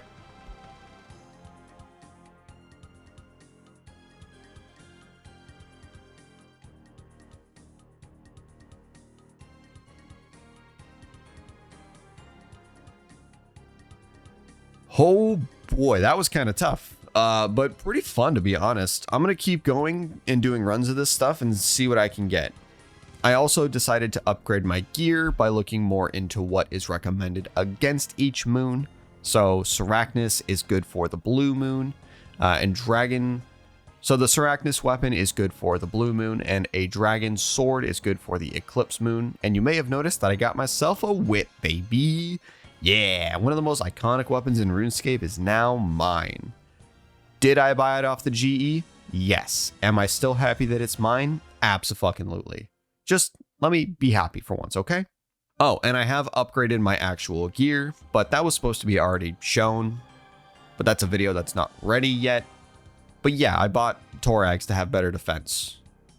I'm going to be doing this minigame for a while, I can already tell. I think this new area in general is really dope, and I really like this new minigame where it's just fully self-encapsulated. Just doing back-to-back runs, not having to go anywhere is pretty fucking dope. I was talking to one of the CC members, you should join that by the way, and we both agreed that this place has really good potential. It's got some good foundational work that has been put down here, and I'm excited to see what comes next for this new place. I want to see the diary for it, I want to see what new quests are for it, and I want to see where this whole assassination story goes. Because you know it's not just the knight that did it. It's going to be cool. And I think, my friends, that is where we're going to end today's episode. We did a lot in this one. I haven't played this much RuneScape in a while, it feels like. In the next one, I'm going to try and take on a challenge that, at the time of this recording, I already did. So I hope you're ready for that, because boy, oh boy, was I not. Hello and welcome back, everyone. Today, we are going to put my RNG to the test. We all know how well that usually goes for me. As you've seen in previous videos, my Barrows luck is less than ideal. But we're not going to go to Barrows, at least not first. We're going to go to Barrows, but not first. We're going to be going into Nepotsley. The moons. We're going to fight the moons a bunch because there's no way that I'm going to go as dry as I did in Barrows. So that's what we're going to be doing. I'm also going to be trying out a new moneymaker that I heard about on the winds of the internet, aka I saw people were saying this is good money, so I'm going to try it out. But without further ado, let's just go. This video is going to be a little bit different because most of the time I have a mix of scripted sections as well as live commentary. This one's going to be like 95% live commentary. I find that starting at the eclipse moon is the best route for me. I usually go eclipse, blue, and then blood. That's just because how the teleports work. But I like starting at eclipse because it's right next to the fishing spot and it makes getting all the different supplies much easier. Also, this phase is really fun. I like this one. It's simple. Also does a lot of extra damage, so the boss goes by pretty quick, which is nice. Now this phase, I don't like. I don't like how jank this movement can be. It's really not the best. Okay. See, like, I feel like the moon should have blocked me there, like there again, but I guess not. I don't know. It's really weird. I'm not a fan. This like weird run, walk, stutter thing that happens when you're trying to just stay behind the sphere. Luckily, it doesn't hit too hard. I've never been like killed by it. Knock on wood, because knowing my luck, I'm gonna die to this thing next time I fight him. But of the bosses, of the moons, I should say, I think Eclipse is probably the easiest. So it's kind of nice to warm up with the Eclipse moon if I'm like, you know, first run of the day type thing. Okay, now time for some blue moon action. Try to spec it down a little bit. I've definitely noticed a downtick in the amount of people that are here. That first day when Varlamore dropped, this place was fucking packed. Now there's definitely not as many, but that's probably because people are done farming the new content for now, or maybe the money isn't as good as they might hope. But that's okay. I'm still just vibing, still just doing my own thing. I hate that section though. Those goddamn tornadoes are so annoying. Give me my fucking weapon back, you piece of shit. Give it to me. Give it to me. Ow. Got it though. And it's dead. Cool. All right, now it's time for the worst boss, the fucking Blood Moon. Visually, looks very cool. Can't fucking stand this boss. He heals so much. All right, it's dog time. Got the rhythm. Let's not lose the rhythm, please. Hit the dog. It's not a dog. It's not a dog at all, actually. It's like a jaguar. Whatever. It's, yeah, a blood jaguar. Shit. Okay. Yeah, I don't like how much this boss heals. I know that's just probably me being a little whiny crybaby because my gear isn't as good as it probably should be. But like, look at that.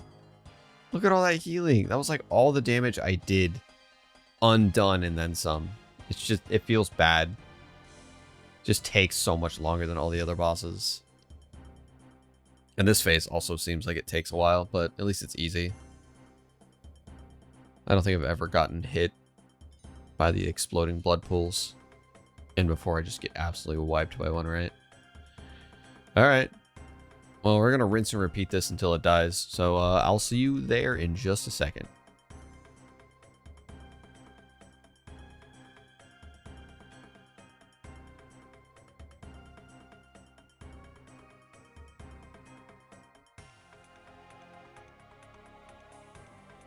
Alright, 11 HP.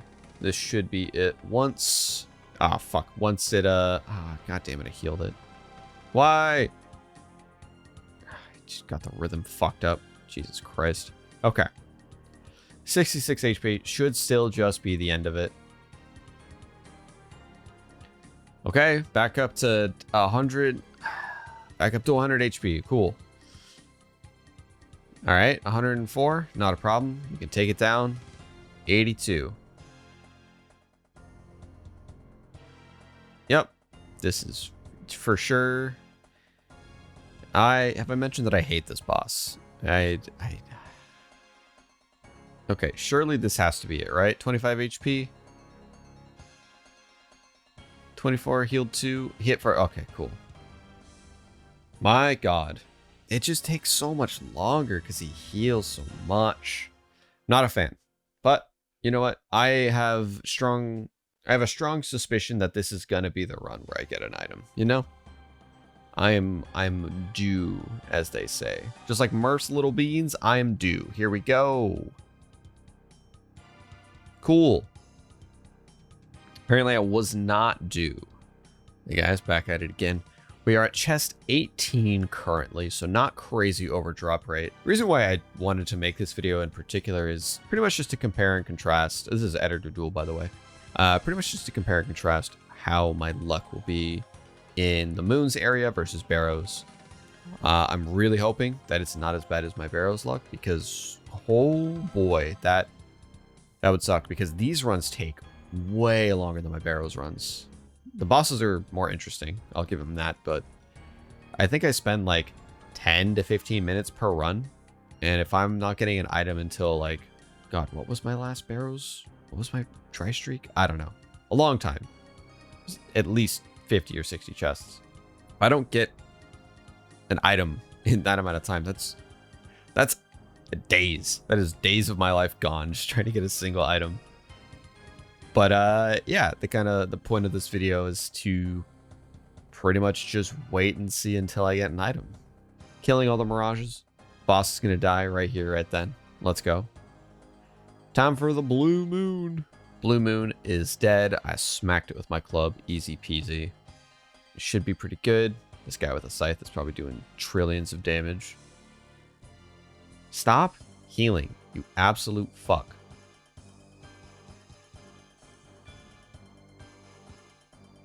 Can't wait till I can just fucking 3-shot this thing. Hit it again. Yeah, okay. That was greedy, but you know what? That's fine. It all worked out. Let's do this shit. All right, just like last time, just like Murph's beans. We're due. Let's see what we get. Oh, fuck yeah. How much is this worth? Ooh, 1.8? I'll take that. Now that is what I call that's what I call being due. Is that, God, is that really what I'm gonna go with? No, I got the item, guys. Are you happy? Are you proud of me? All right, cool. We got an item, which is sick. Didn't take me a disgusting amount of tries to get either, so I'm pretty stoked on that, and it's worth a good amount. That's pretty cool. I was fully expecting to be here for a very long time, so my content got screwed. So, thanks for that, Runescape. I was really banking on being here for truly so fucking long. But you know what? Let's move on to that moneymaker that I was talking about. Alrighty, everybody. As you can see, I am walking into the Colosseum. That's right. The moneymaker that I've heard about is spamming the first wave Colosseum because it gives like 60,000 ish, 60,000 GP ish per first wave, and apparently you can clear a first wave in like a minute or two. So we're gonna try it out. This is my very first attempt at the Colosseum. I am shitting bricks, don't know what to expect. I asked my friend what a good gear setup would be. Said bring ranged, but also bring magic and melee. So I have a whip and I have the scepter, and we're just gonna see how it goes. You're about to enter the Colosseum, yada yada yada. Big bad shit's gonna happen to me. Let's do this thing. A rookie approaches. Yes, that's me. I don't know what I'm doing. Let's try it out. Start the wave. Yeah, 56k, that's pretty good. Now, what are these? They're modifiers? I have to select one, it looks like. Okay, blasphemy, relentless, ignore. Enemy's defense, frailty. That seems fine. Yeah, I'll do frailty, I guess. Alright. Got all these wizards. Ow, that's a 26. That's out. Oh, no. Oh, okay. I'm dead. That went well. I died almost instantly. God damn it. Okay. Fuck. Good news. I didn't use any of my supplies, so that's good. Okay. Let me just reorganize this shit real fast. Give me 1 second. All right. I don't think it was the modifier that fucked me, so we're doing the same one. We're running it back. Okay, put a prayer and use this pillar. Using a pillar seems smart, right? Okay, he's still hitting me, so I need to move to where I can't. Ooh, this guy's getting fucked up. Okay. Ow, it's a 29. Okay, eat. Just focus on not dying. Okay, this guy is fucking me up, so let's kill him first.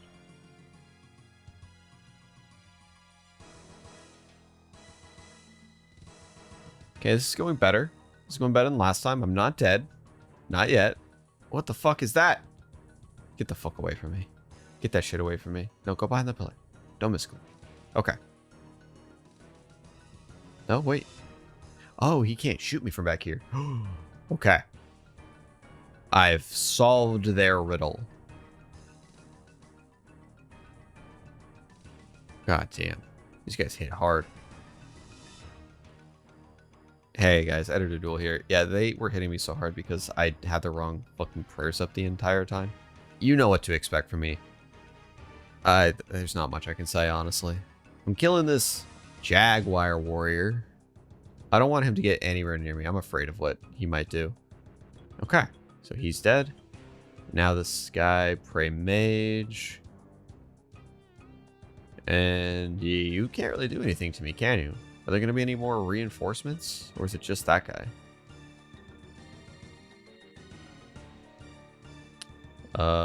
Well. Hey! We fucking did it. Second try. I'll take that. And I think I just hit claim. And I'm able to... Are you sure you want to forfeit your loot? Yes. And I should be able to claim it and then bank it. There we go. 56k right there. 2 minutes. That's not bad. That's pretty good. Editor Dool here. So I do this a few times and I get a good kind of stockpile of cash going. Feels like it's been a while since I've had like a consistent way of maintaining like a 2 million, 1 to 2 million cash stack. Pretty inconsistently has been the name of the game for me, but I think with this, it's going to help me keep that going. And you can see my feeble attempt to prayer switch here. Because after I completed the first wave, the first time I looked up like some strategies to see what people are doing. And the trio here attack on off ticks. So it's like ranged melee mage, in that order or something like that. So you can flick your prayers to match their style so you don't take any damage. I'm not nearly good enough to do that, but I tried. And you know what? That's all you can ask for.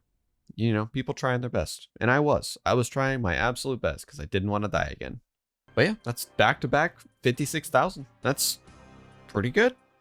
Took me about 4 minutes. That's 100k in 4 minutes. If I do some quick maths on that, let's see. Because I can get about 30 runs in, right? If I did 2 minutes, not quite 30 because I have to like resupply and stuff. So let's say like a modest 20 runs an hour times that by 56,000. It's 1.2 mil an hour. That's not bad. That's pretty good. Anyway, I did this for a little bit and then I moved on to something different. Ladies and gentlemen, we are back at it again with some barrows. I am not leaving this place until I get an item. So let me tell you, I'm going to be here for so fucking long. But it's just the same old, same old. We're gonna shoot these guys with magic and hopefully they fucking drop an item. Editor Dool here. I do want to mention I'm being much more, I guess, aggressive with my setup. I'm bringing more prayer pots, more like stat boosting pots as well. Like I've got the strength and combat potion. It's not a combat. I think it's attack. I think it's strength and attack potion.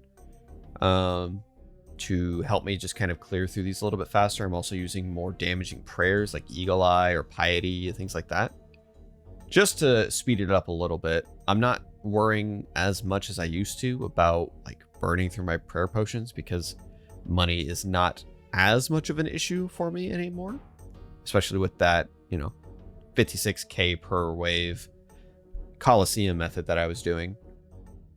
And it felt cool. I'm using all of my blessed e-hide, so I get like the largest prayer bonus that I have, plus some like bonuses from the books and other items that just give me a ton of prayer. And yeah, it went pretty well. Again, this account is essentially just how do I make my barrows runs easier, because it's a personal vendetta that I have against the brothers because they are assholes and they don't drop me any items. Chest 154. Here we go. Kill that rat. Runes. That's not bad. 32k. It's not terrible. At least I got extra runes. I'll take that. And chest 155. Big number. Chest 156. Hey. You know what? At least it's an item. I would have preferred it to not be a duplicate, but 630k is 630k. I'm not going to be too upset about that. All right.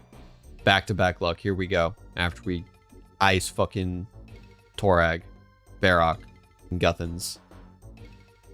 Here we go. Oh, no back to back. Huh. A combat task. Interesting. Is that a narrative device in which a storyteller gives an advanced hint of what is to come later in the story? Let's see what these are all about, huh? What's up, Gommel? Gommel these okay. Thanks for the help, brother. That magic lamp is gonna go into rune crafting, I think. Hell yeah, 48. And I totally forgot. Got an item from the moon's chest, and I didn't even bother to see if I got the back. What is wrong with me? So let's just speed run these bosses real fast. And dead. Die. Fuck you. You're the worst. All right. Let's see what we got. No back to back. Well, it was worth a shot. I think I'm going to hit up the Colosseum just to wrap up the video. Should be pretty chill. Should be pretty easy to get maybe a few 100k. Might not be bad to work towards. Here we go. In between these three people, just like I always like to be. Nothing wrong here. Oh, well, hold on. Ooh. Yeah, things are looking bad. Editor Dool here. You might be asking, why are you eating monkfish? Honestly, because I have a lot. I don't remember why I bought a lot of monkfish. I have a lot of them. So I'm just trying to burn through them, really. We should be fine. I'm just going to try and prayer flick these guys and not worry too much about it. And switch to mage. What the fuck? Meow. Holy shit, that was so much damage. That absolutely fucked me up. That was crazy. Okay, note to self. Do not let the Jaguar Warrior get anywhere near you. Always try and safe spot him. Just like that. Look at this. You fucked, nerd. Yeah, that's right. You're not so scary when you can't touch me. Yes, I am leaving my melee prayer up the entire time, just in case he can move towards me. Do I want to go for that? No, I don't think so. I do kind of want to attempt a second wave. We'll see about that, though.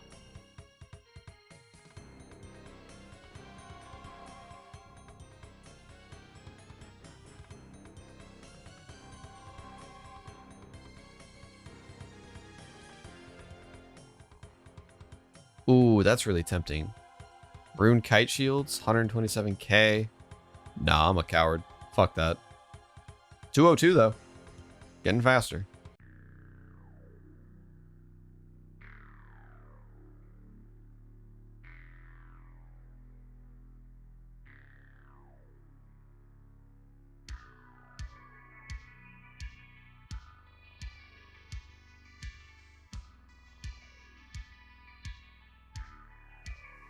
Oh yeah. You wanna get buff like me, right? You see this six-pack? I busted this out in 2 hours. You wish you could have these kinds of gains. But hey, maybe you can. For the low price of $59.99 a day, you too can have a killer bod just like me. You may be asking, how's that possible? Well, I'll tell you, it's a combination of hard work, determination, and copious amounts of illicit drugs coursing through my veins. I don't even know who I'm talking to right now. That camera in front of me, it's gonna steal my soul if I look away, even for a second. So don't wait. Act now and get my discount code TigerVenom69 for a whole $3 off your next purchase. Now, if you'll excuse me, I think I'm about to have a psychotic break. That's fucking stupid. Hello and welcome back, everyone. With that bit out of my system, you already know what it is we're doing here today. Yes, that is correct. I am going to be playing some Barbarian Assault with my friends to get myself a fighter torso. You may recall my last venture into Barbarian Assault was not something I was very pumped about getting back into, but I am a firm believer that anytime you bring friends into the mix, you're in for a better time overall. So let's get this torso, shall we? So first of all, what is Barbarian Assault? Well, it's a minigame where people are given specific roles and you need to act in accordance to those roles in order to achieve points and either gain rewards by spending those points that you earned or by leveling up your classes. Everyone is given a specific task and the ability to call out for other players. That calling out ability is super important. In this video, I'll be giving my live thoughts about the game mode as well as editor Dool inserts for some flavor. And don't forget, if you fuck up your task, you don't just lose points for yourself, you lose points for the whole team, so people can get a little upset at you. I apologize to those that I ran into in my diary video because I had no idea what I was doing. Let's start with the roles, shall we? Collector, the first role and the easiest. Collector, all you have to do is collect eggs and call for the attackers. There's really not much to say about this role, just make sure that you pick up the right color eggs and you'll be fine. You load those eggs into the hopper and anyone can shoot at the various monsters that are around with those eggs. The red ones deal an AoE explosion, the blue ones stun, and the green ones poison. When the queen spawns, it is your job to collect several of the yellow eggs that she lays and hand them off to the healer. Once the entire egg process happens, you're now responsible for loading those eggs into the hopper and helping your team launch the Omega eggs at the queen and killing her. So if it swaps, like I'm mid-run back to the hopper and it swaps egg colors, do I want to just go pick up the new egg colors? That's what I've been doing. No wonder. Why is... I'm fucking shift clicking these things and the shift click is destroy. Well, no, yeah, the right click is just drop. Yeah. Or left click is drop. You want to pick up mainly red and green eggs, and then shoot down like the runners or the healers if they're up. So do I help you kill anything over here or just... No, all you do is collect it. I and just put it hopper. fucking collect shit? Aye, brother. If you say so. Shit, this job was made for me. Actually brain dead. What I'm doing to get the pet here. Oh, there's a pet for here? Oh, that's right. It's like the little... The queen. The queen. It's kind of ugly. It is ugly. I got a fighter over here. Yeah, we're working. I'm just saying, he's just tickling me, being a little dickhead. Oh, yeah, you never seen the queen, have you, DJ? No. I've done 2 waves of Barbarian Assault ever. Yeah, you usually want to stop the action around 3 seconds. Yeah, that's what I've been trying to do. It's so hard to see the fucking timer, like with all the shit on the screen now. What are you talking about? Ah! What? My 60 defense is showing. 60 defense couldn't be me. Chilling at a big 70 over here. You know, if I had 70 range, I do have black beehive. Shooting eggs at the runner?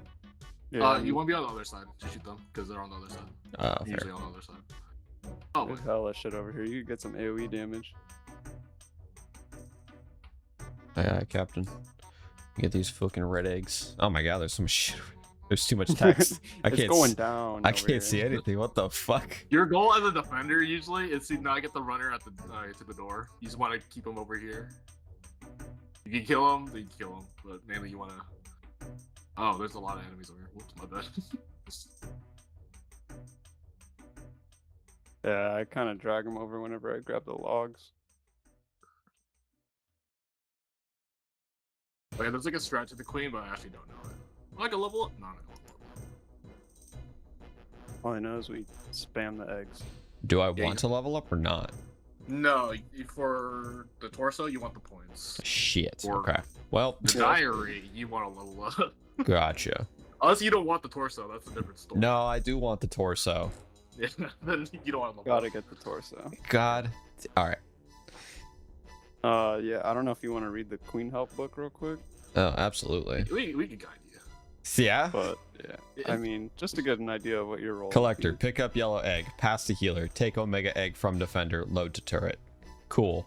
So yellow to healer to omega. Jesus Christ. Doing Everything- okay? No. This guy is playing 5 accounts, bro. I swear. Do I need more eggs? No, you should be fine. I'm gonna die. Do I drink this? No, healer has to heal you. He's the white mage that he only uses Cure 1. It's just glare. Yeah, glare It's Cure 1. just glares and cure ones. Wait, what the fuck? I thought I was putting poison. Are you not? Oh no, am I the lava? Oh yeah, lava. yeah. And then I pass back to Mr. Duelist. And then I load So the let's eggs. load up the hopper first before you put it in. Send one tile away from the hopper. We're gonna spam click the thing. Right, let's go. So Do I hit load? stand here, and then once I say go, put it in. Okay. Right, ready? Go.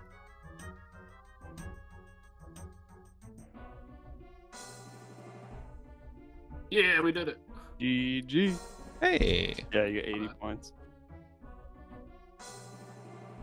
the queen is dead.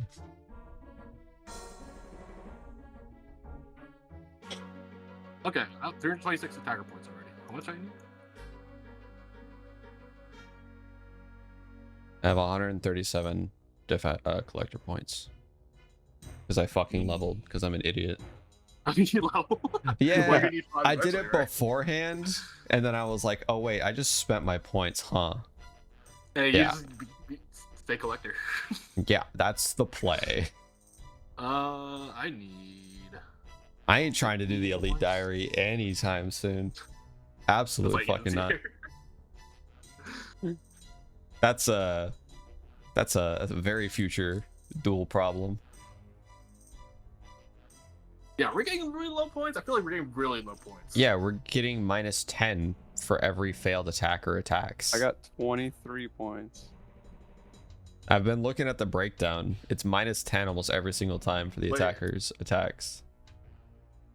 Yeah, he's just fucking up. Oh, there we go. Or one of the attackers. Or both. Like 3 years to get a torso with this fucking play. No, I got shit that I need to do. We're only getting points with the queen at this point. Yeah, we're getting like 15 per. Yeah. That seems not ideal. Denying res. Not res. I did terrible this round. Oh, we're all in a pickle right now. I've not hit a fucking healer yet. I'm chilling. Good shit, good shit. As soon as I have to do a job that has actual responsibility, it's gonna be over for all of us. Absolutely fucking Jover. Oh, this guy's not. Okay, that's not great for me. You just not calling in general? No. I need this fucking. I don't. Have me call, please. Egg, please. Okay. Well. Well, it doesn't hurt that you don't pick up any eggs, though. Doesn't that help? All right. Well, I'm just gonna stand with my thumb up I my mean, ass. you I can do the guess. big board. You want to check what you're collecting. I do the what? There's a big horn in the southeast corner that you could use to call. Oh, I see. Call Horn of Glory. Sure. Yeah. Fuck it. Because no one else is calling for me.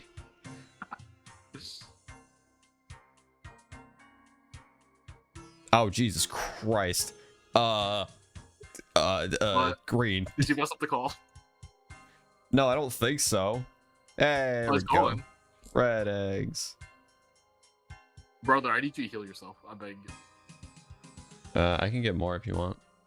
That healer's gonna die, by the way. That's crazy. Sir? Okay, this guy's not Attacker's coming about RG to either. die too. Bro, Just gonna run around grabbing eggs. what's the point of... Oh my god, we're gonna lose. Egg. Oh, bro. Brother. He's dead. Yeah. I guess the attacker didn't want to join us. Motherfucker. No. I have two more. I have two more. Oh, okay, cool. Here, Oh, please heal yourself. Please heal yourself. here. Just put him in and I'll shoot him. One shot.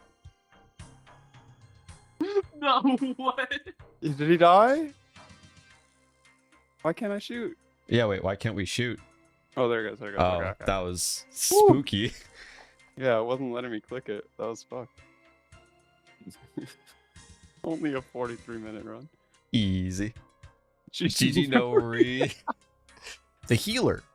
It does exactly what you think. You heal your teammates with a vial of liquid so that they don't die. You do that because one death means that the floor starts over, so it's kind of important that everyone is alive. As the healer, you're also in charge of poisoning the penance healers around the room. To do this, you give them food based on what has been called for you in order to slowly kill them. You're poisoning them. You're also calling for the defender to determine what food they need to drop on the floor in order to bait the runners. At the queen section, you dunk the eggs in poison while keeping your team alive at the same time. After we're done dunking all the eggs, we pass our eggs off to the attacker. Do I only get one healing vial? Yes. That's trash. I Yeah. told you, you're tier 1 mage. No. Fuck, where are my OG CDs? Where the fuck do you think you're going? He's getting blasted. Meat. Promoting him to customer. Fucking Arby's, we have the meat. Damn, dude, he is with a bleh. Well, like, where you're actually at isn't indicated by your character. I was just like, what? Yeah, the- true I was tile. like, that's Yeah. just fucked. I understand that that's a thing in this game, but that's fucked. Like, it's like delayed. Yeah.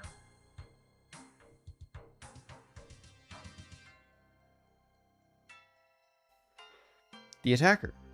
You kill things. Specifically, you're killing the fighters and the rangers. The collector will call for you what attack style, ammo type, or magic you need to use in order to not lose points for your team. Very simple. If you attack in the wrong style, you will lose points for everyone. It's a really fast way of losing points if you're not paying attention. When the queen spawns, we grab the eggs from the healer and attach spikes to them and then shuffle them off to the defender. Why are you running Cox CJ? I'm down. You down? Yeah, I'm gonna be absolute dog shit, but I'm down. Let's go. The We're Doom gonna do more Basket. TOA as well. Yeah, that TOA video was one of my favorites to put together. The shit was fun as hell. Yeah, we can start upping the invocations as well. Yeah, that edit, dude. That was a good edit. Appreciate that. Yeah, it was a lot of fun. You're fucking explaining wardens. Holy shit. I was dying. It was very relatable. Just the head spinning, echoing. It's like, oh no. Yeah. Like, what the fuck is he saying right now? Man's I is just speaking tried- in tongues right now. I just started dropping shit as if I was the defender. Please don't stop it. Use. Oh my god. He runs through that every time. Oh. I'm dead. brother. I died. Oh shit! Sorry. I was not paying attention to health. Running back. Run it back. Is it me? What am I missing? No, we're just waiting for the boss to spawn. Oh, okay. I was just expecting it to happen. We're just so fast. We're correct. I don't know how many of these I should be grabbing, but I'm grabbing a 6 or bunch. 7. 7's right, man. Yeah, we did 6 last time and it was fine. I think. I have 8, so that should be plenty. Yeah, you like max.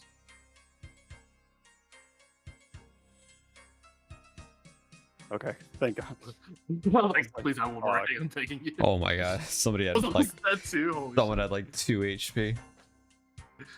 Defender, the most complicated role, but also kind of the most simple once you have a specific method down. I'll show that in the video, don't worry. You are luring runners from their spawn onto this trap, and once you have a nice pile of runners there, you just walk over the trap and watch them all die. It's honestly very satisfying. It might be the best role once you kind of get a rhythm down. When the queen spawns, you grab the egg from the attacker, dunk that shit in lava, and then toss it over to the collector. Hopefully they're wearing oven mitts. Alright, Editor Dool here for a bit of an interjection. So once the round starts as the defender, there's a few things you want to do. Obviously grab all your supplies, and we're going to make our way over to this red square. Drop 1 bad food there, go to the green square. Drop 4 good food here, go to the other red square.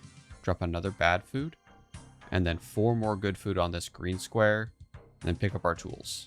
And honestly, that's kind of it. Once you get them all in position, you simply just walk around and you're good to go. Forgot to mention that you do also need to repair the trap, which is what the hammer and logs are for. So as the trap gets broken, just repair it. Simple enough. What is this one doing? What's this fucking guy doing? Just chilling up there. There we go. Oh, it's about to be a big and huge. Got the stack. Got like 5 of them on here. Tofu. Poison meat. Oh, nice. Runner's dead. Let's go. Yeah, you got it down already. Nice. The defender's really easy once you like. It's helpful that I just watched a video that was like, hey, do this exact thing. Yeah, like you do. It's like the exact same setup. Yep. The only is it one meat? difference is clean. It's meat. It's meat. My bad. 4 good right here, Okay, coming. and then grab the hammer. That's it. Worms. Tofu. Do I need wood? Oh, Yeah. I do need wood. I didn't see the wood up there. Fuck my life. No, it's a broken trap. Oh, what are you Shit. talking about? Brown? Yeah, it's fucking impossible to see. Also, the runs get 30 doesn't really matter. It's static points. Yeah, but I want to do a good job. The call is tofu. The call is tofu. Huge calls. Quick, Well, I got quick tofu. 7 eggs. How many do we have so far? We should have 7 total. 7 total. Dunk them in lava. Oh, I just have to hit dunk lava. Fire away. Nice. Yeah. We did it. How much am I off? How much am I off? 34. I'm 390. That's enough, right? Yep, you're done. Hell yeah. I'm 34 off collector. Let's go see that torso. Let's do it. Who do I even fucking talk to? Commander Conrad. No, Captain Kane? Oh, Commander Conrad. Conad. Can I trade some of my points? That's what I want to do. Where is it at? Penance torso. That's what I want, right? Yeah. Hell yeah. Except that's all I get, right? Penance torso. Yeah, that's all you really want right now. Fuck yeah. Big bad. No, Let's go. There we go. I'm buff as shit now, brother. And that, my friends, is where we're going to end today's episode. I had a lot of fun running this game mode, and honestly, it didn't take that long to get my full torso, so I'm pretty happy about that. And now I got myself some new gear, I'm ready to train some more stats, so in the meanwhile, I'll be at Sandcrab's AFKing. Hello and welcome back, everyone. We are finally taking on the challenges I set forth for myself probably like a month ago. Anyway, we're going to start tackling some of these combat tasks. For those that are unaware, combat tasks are essentially a way for you to challenge yourself by killing certain enemies and bosses while meeting a certain criteria. For example, killing the Barrows brothers without taking any damage, killing King Black Dragon with a stab weapon, or having an anti-dragon shield equipped, those types of things.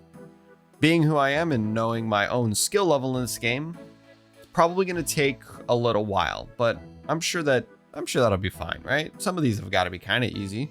I would like to preface this by saying I will not be doing any of the harder achievements unless I feel like it's reasonable for me to do at this time. I'm bad at this game, okay? So let me just take these at my own pace. So with that all being said, let's get going, shall we? The goal is to get as many simple combat achievements as fast as possible. So I go to the bosses and try my best to kill them and get as many of these tasks knocked out as possible in 1 or 2 kills. Now keep in mind, I've never killed most of these bosses before, so we all know how this is actually going to go. In order to gain access to Byrofita, I need to farm some keys.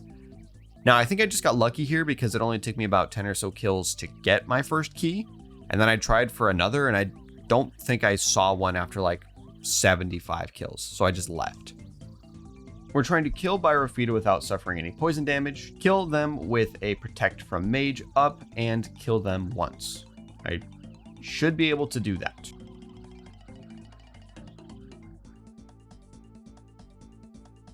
Look at that, all 3 done at once. Let's go. Probably could have gotten some other ones in there, but it's fine.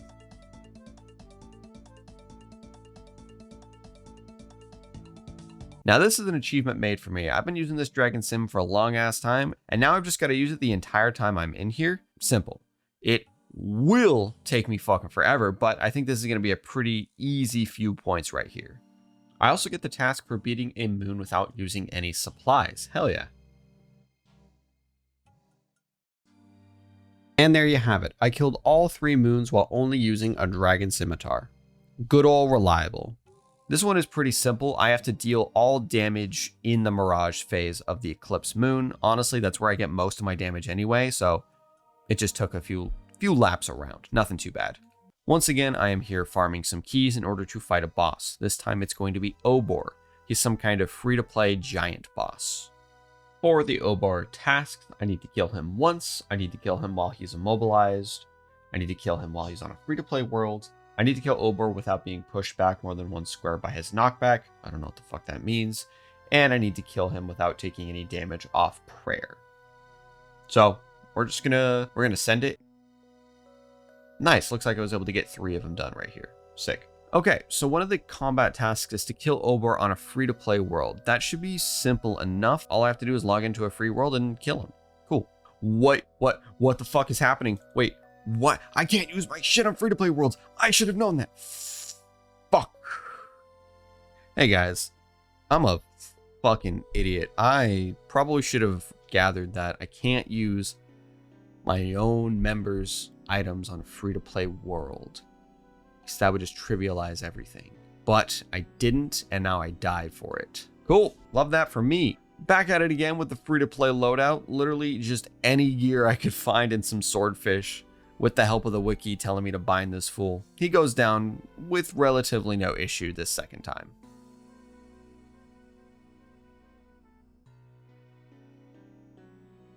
And here's the third go around at Obor, just to get the task for killing him while he is bound. I gotta love an easy task. Just killing these giants, super fucking simple. Gotta kill these demons, but I showed them who's boss. Dude, these fucking combat achievements are too easy. I'm going for a triple right here in 1 kill. I have to kill King Black Dragon with an anti-fire potion and anti-dragon shield equipped. I need to kill it with a stab weapon, and I need to kill it while protection from melee is active. I'm gonna try to get that all in one go so I can save as much time as possible. Man, I hate the wilderness. I'm always so paranoid that I'm gonna get fucking PK'd back to the Stone Age or something. And there we go. 3 medium tasks done in 1 kill. Now that's what I call efficiency.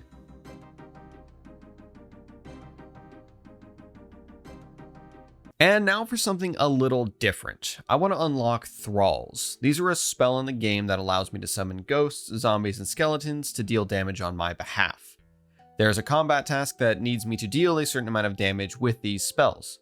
They seem sick as hell, and I do love myself a pet build, so I want to get them.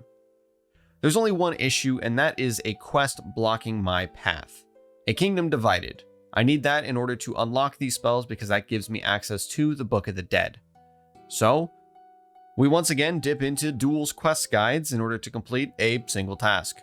I'm sure these are useful somewhere else, but right now I'm just kind of focusing on that task. A Kingdom Divided starts by speaking to Martin Holt. This man is protesting about how the king's daughter was supposed to take over, but it seems as though the Korend Council is now in control. We agree to help him for some reason. This isn't my problem, but I guess to get the reward, it now is my problem. We speak to him, and we need to go talk to a Commander Fulmore, aka my future Runescape girlfriend. She tells me the council is actually good for Korend, she's probably right, and she agrees to help us as long as we follow her orders. That's easy enough, I'm literally a sheep. During a cutscene, a certain Thomas Laurie will claim to be lead investigator on this case. I'm sure he's really good at his job.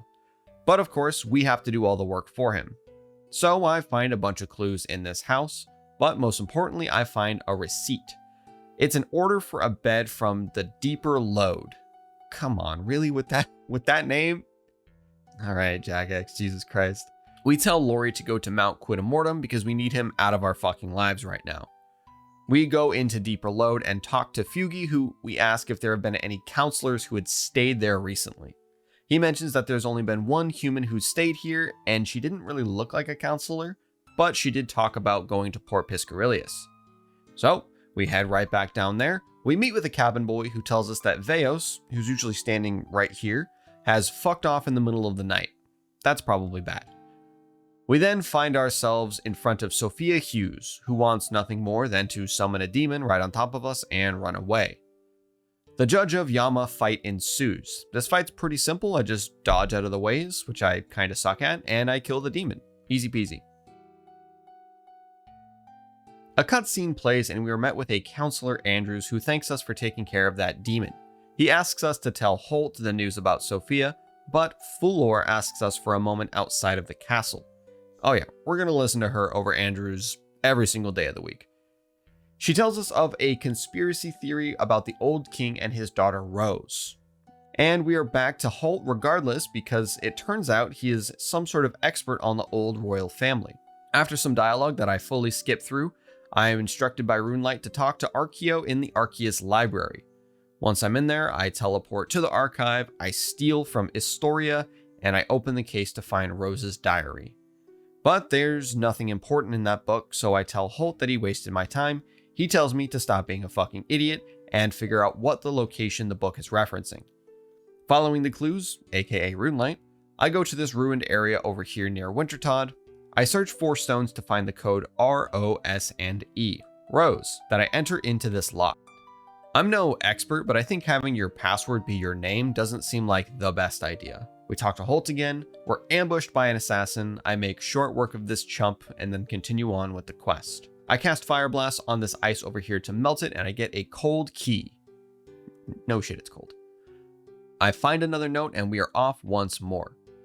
Here at the port, I break into this room, find the final note after solving this puzzle. Laurie, the useless motherfucker that we sent to the mountain, is now arresting Martin. That leaves us on our own. Great. There's a hidden door in the cabin. I find a woman lying on a slab of stone being watched by an old man. I fucking hate the way this looks. You better have a real good explanation about what the fuck is happening here. This is apparently Counselor Liam Orson, L.O. for those keeping track at home. So after some interrogation, it appears that he and the other members of the Council of Kourend killed the previous king to save the kingdom, and now Rose is being kept alive via stasis potions. Fucking wild. Now we have to go confront the mage who's been creating these potions. I head into the Lizardman area, meet with Kat Balam to see if he has seen this mage anywhere. Of course he knows who we're talking about, but he won't help us unless we find his last egg. He's trying to escape this war. Honestly, I don't blame him. War sucks. So I run my ass over, steal this egg, and bring it back to Balam without any issue. We get the key we're looking for, make our way up to Zamfir, and confront him. The fight begins, and this one is pretty cool, I gotta admit. Okay, these grasping hands are bad. That's probably not great. Oh, fucking... Okay. Cool. Dope. Alright. I didn't die to the hand slaps this time, so that's good. Fuck, that was really close, though. Just die, please. I'm almost out of food. Come on. I have no prayer. Please, just die. Oh, thank God. Oh, don't tell me there's a second health bar. No, okay, I think I'm good. We eventually defeat him by him running away and nearly killing us. It's time to reunite all of the houses of Kourend. I speak with every single house leader to get them to join me and the others at a round table discussion in Zarek's lookout. We propose the Royal Accord of Twill as a solution. It's essentially a new form of government where the 5 houses rule. There's a lot more to that, but this isn't a lore channel, and I don't really need to know all of that in order to complete the quest. So we're not going to get into it. Each of the house members have their own opinions on this agreement, and of course, they will only sign it if I do something for them in exchange. Lovakin wants to replace Andrews with her own appointment, Unkar. Yada yada yada. We find that Unkar is a traitor, and we kill the assassin that was sent after Yora. Lovakin signs the accord after figuring out that Unkar is a traitor. Osidius wants us to find information on Shazian's involvement with this barbarian camp south of this lookout. Find someone named Phileas Rymor and return to Osidius with whatever information we gathered. I don't know. Shazian wants a journal from his ancestors. We find that, no problem. Scurrius wants the cult of Yama stopped. Finally, someone who actually seems to be looking out for the betterment of Kourend. Everyone else has just been after their own interests. Fucking losers. We fuck around with some Dark Altar stuff after talking to Mori in order to get Scurrius to sign our treaty. Arceus wants info on Zamfir to see if he is truly the mage that served Zarek so long ago. We head to the Tasakal. They tell us to splash some shit on the doors of Din, and somehow that gets us all the information we need. Look, I told you, this quest was long and my attention span was truly not in it. I need to get through this shit ASAP. They all sign, everyone is happy, and we get a cutscene for our reward. Everything is great, nothing can go wrong, and the king is fucking dead. Cool. Fuck. God damn it. Man, I killed so many of those motherfuckers during this quest, and you're telling me that I failed this time? This is the one time that I can't kill him? Cool. Cool. Whatever. Well, the king is dead. I'm sure I'll be coming back here to fix whatever mess is now about to unfold. But we complete the quest and gain access to the Book of the Dead. Hell yeah. All that for some thralls. Let's go. And that, my friends, is where we're going to end today's episode. We made some good progress on these tasks, I think. I don't know to what end I will keep pursuing them, most likely until something else distracts me.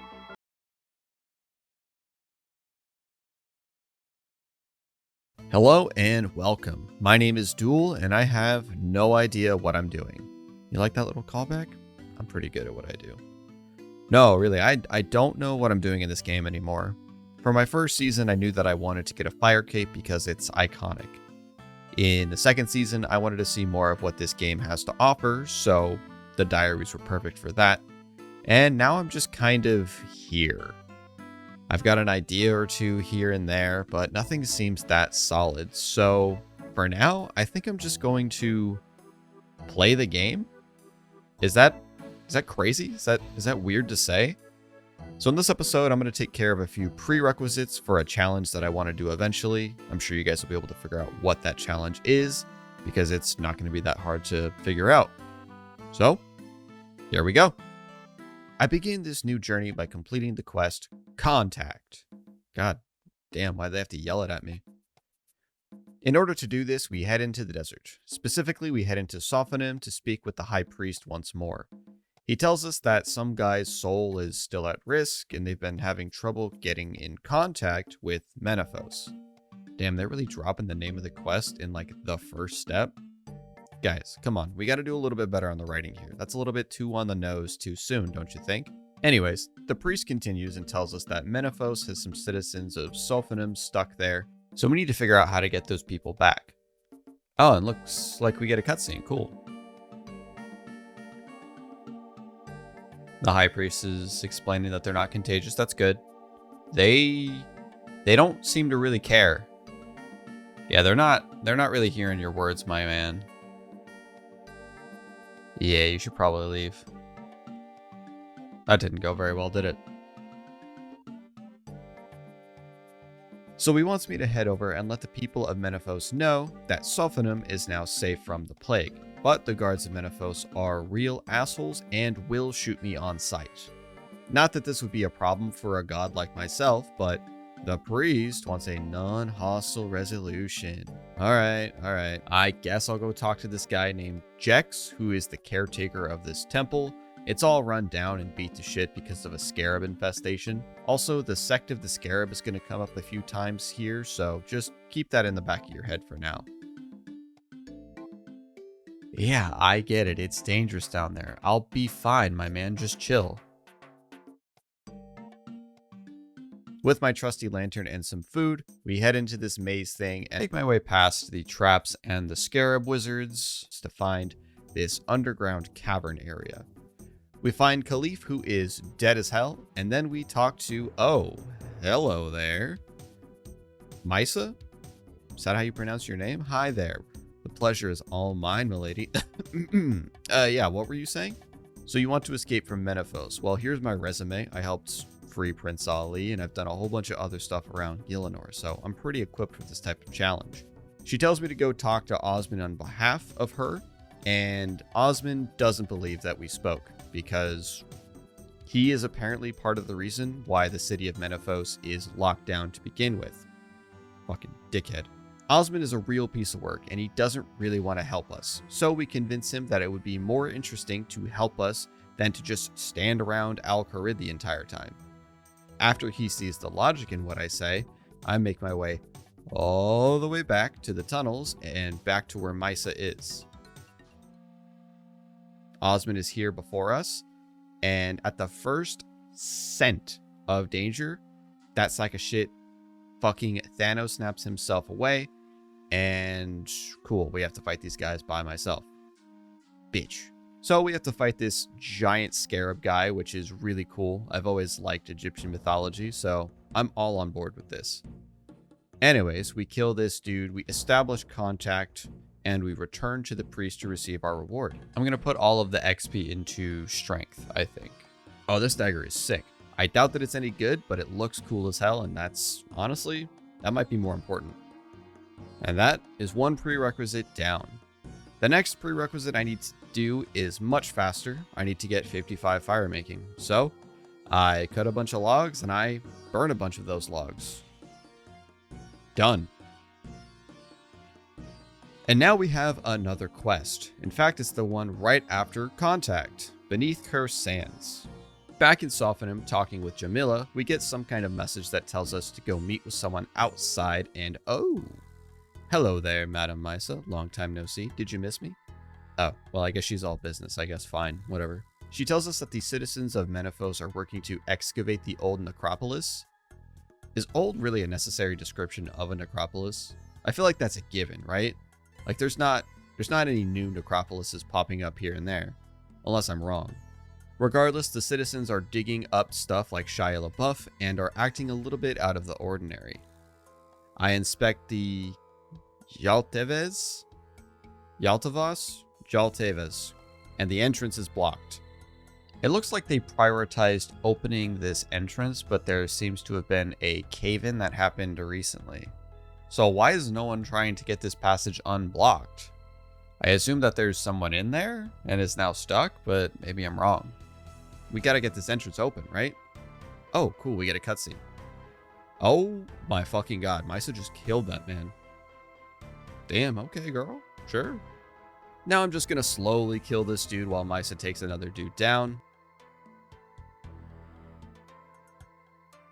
After defeating him, we learned something very interesting.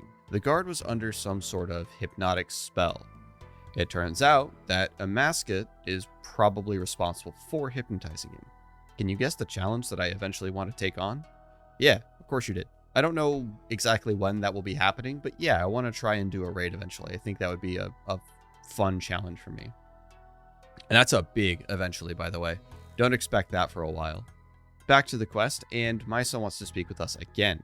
We now head into the ruins of Ulek and use the spade to dig up a chest, entering the code 1118513. I mistyped that code at least 3 times. I don't know. I don't know what's wrong. The chest opens and we find a scarab mold. With that mold, we can now create an iron scarab emblem from this old ass furnace in the middle of the ruins. I lit this old furnace up just a few minutes ago.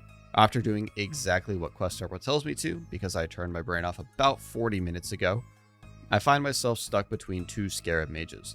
1 second, gentlemen, I just gotta change my clothes real fast.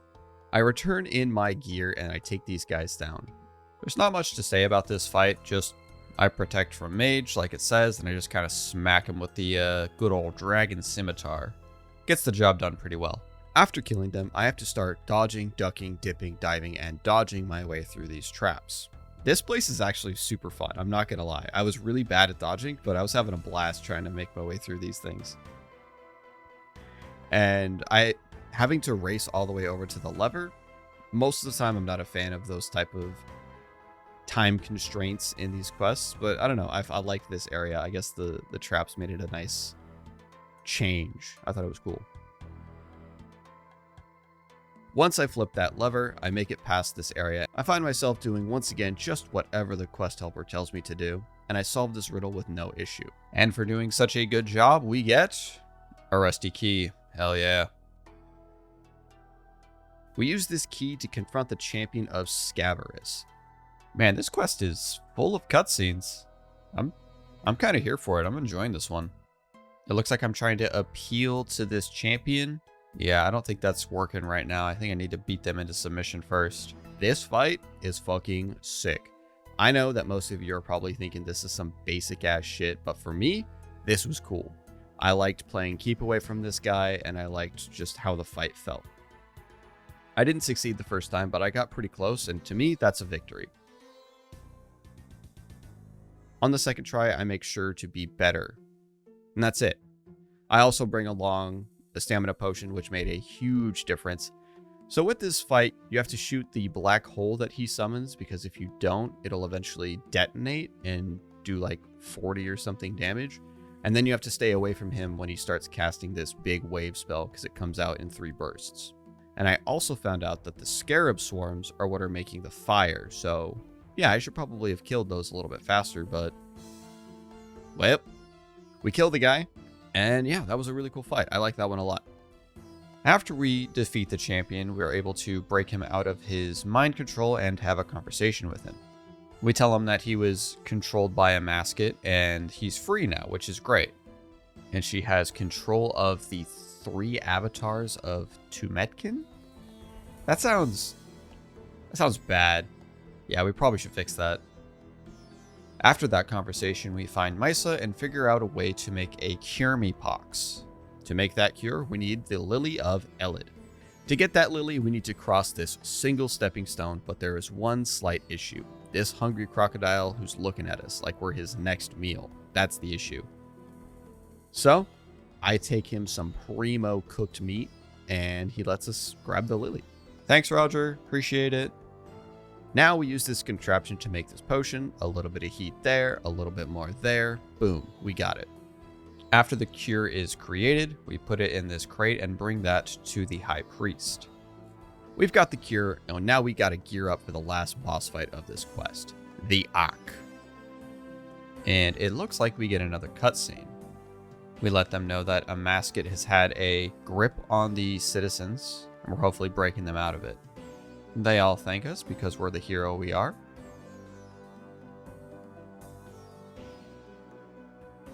And the citizens even help to clear that blockage. That's pretty nice of them. Oh, what's up, Osmond, you fucking nerd? Can I kill this guy? Oh, good. At the first sign of danger, Osmond dips out. I fucking hate this guy. He's a piece of shit. This boss is pretty interesting to me as a person who doesn't really fight the bosses in this game very often. But apparently they are resistant to magic and ranged damage, so melee is the best choice here. Boy, I need to upgrade my gear.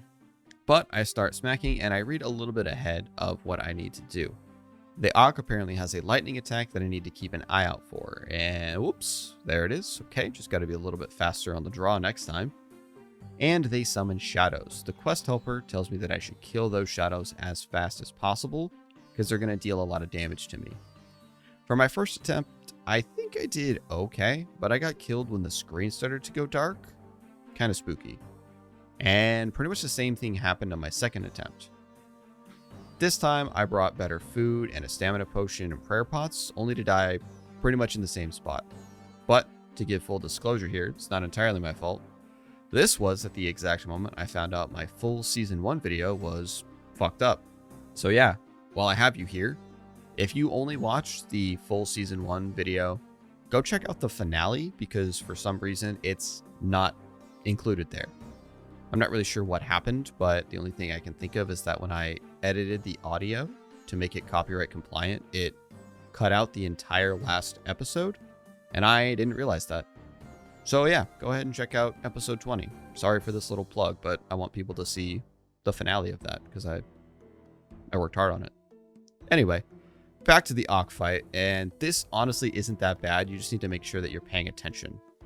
Look for the animation, killing the shadow, and then I learned that if you hit the Auk while the screen is going dark, it ends that spooky thing so you don't take a shitload of damage. So, staying on top of all those things, I was able to barely squeeze out a win.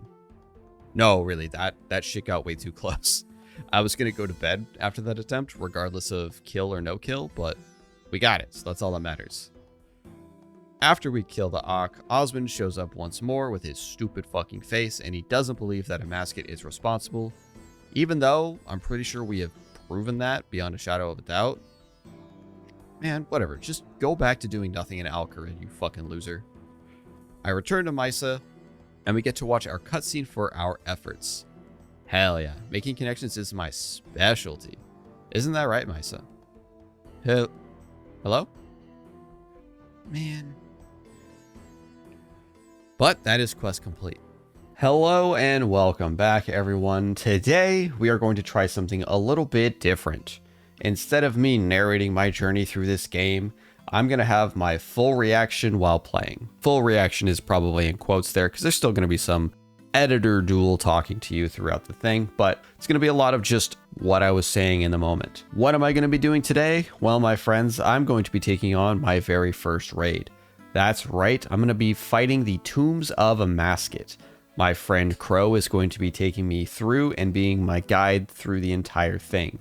And before you all lose your minds saying, oh, he's just getting carried or his friend did all the work. You know, yeah, you're 100% right. I couldn't do this shit without him. Are you serious? But who cares? At the end of the day, I'm not really trying to be the very best at this game. I'm just trying to have a good time playing a video game. He is going to try and match my gear as best as possible so he doesn't just obliterate every single boss, so I can actually learn some of the mechanics and play through the actual raid. But with all that being said, let's just get going, shall we? What gear should I be bringing? You need mage. You need all three styles. Okay, all three, sure. I got Mystic. Okay, that's fine. Just top and bottom, I would say. Just the top and bottom. Okay, I have Mystic. I have God D'hide. I will buy my Mystic. For my ranged.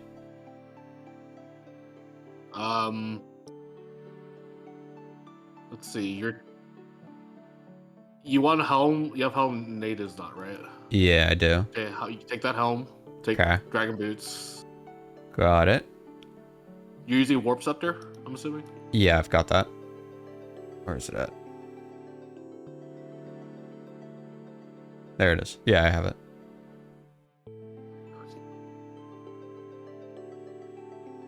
I need to get more charges. What is it? 480k? No, it's 105k. What the fuck? How do you charge it again? Earther and what? Earth and Chaos, I think. I'll buy myself a warp scepter. It's pretty good. Fuck it, 910. There goes all my Earthers. Okay, your best weapon's a rune crossbow, right? Yeah. Currently? Like range weapon? Yeah, I have a MSB. Yeah, rune crossbow is probably. Do you need MSB? I'm not sure we need MSB for boulders, but we just run one without it. You need the Karis Partisan, so the one you have, I'll bring my blue one. Where are you at? Your fire cape. I don't have a fire cape, unfortunately. We have a maxed cape, so you know you're fine. After we discussed what gear I should bring, I ended up with this setup. I have Torags, top and bottom, God D'hide top and bottom, same with Mystic, an Ava's accumulator, DDS, rune crossbow, warp scepter, the partisan, and a whole bunch of food and potions. And that's the gear setup. That's what we're rocking with. So let's get to it. Before every room, my friend would then explain to me what I was about to see in each room. Gave me a quick rundown of what I should expect and how to tackle it.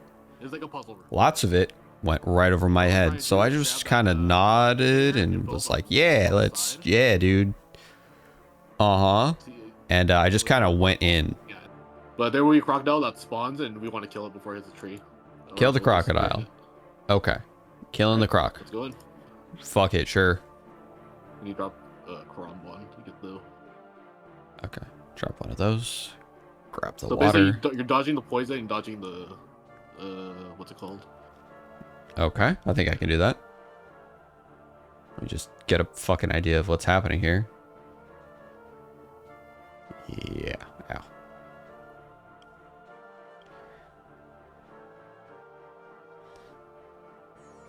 Alright, use the water.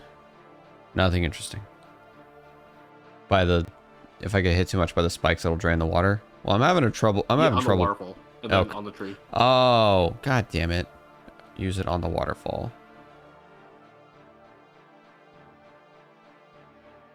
Okay, yeah, I was trying to hit it on the fucking Oh boy, this dragon serpent power? head. Dog shit. Holy shit. What are you talking about, brother? It's the best weapon. Yeah, you can do that till the tree is full. But we need to kill these, what's it called? These are the alligators?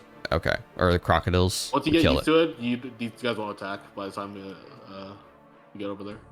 Okay. Dragon Skip Tart is holy shit, bro. Okay, something's not right here. It's just swinging zeros. Oh, yeah. There you go. That's better.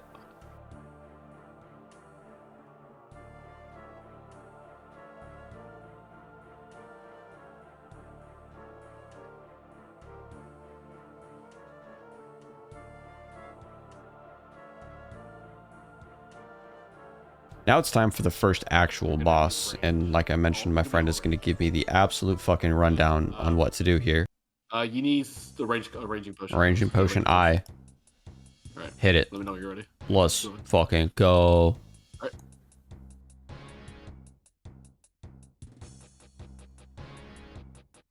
Whoop. I usually use Got hit for 0. Let's go. Eagle Eye here, but there's magic.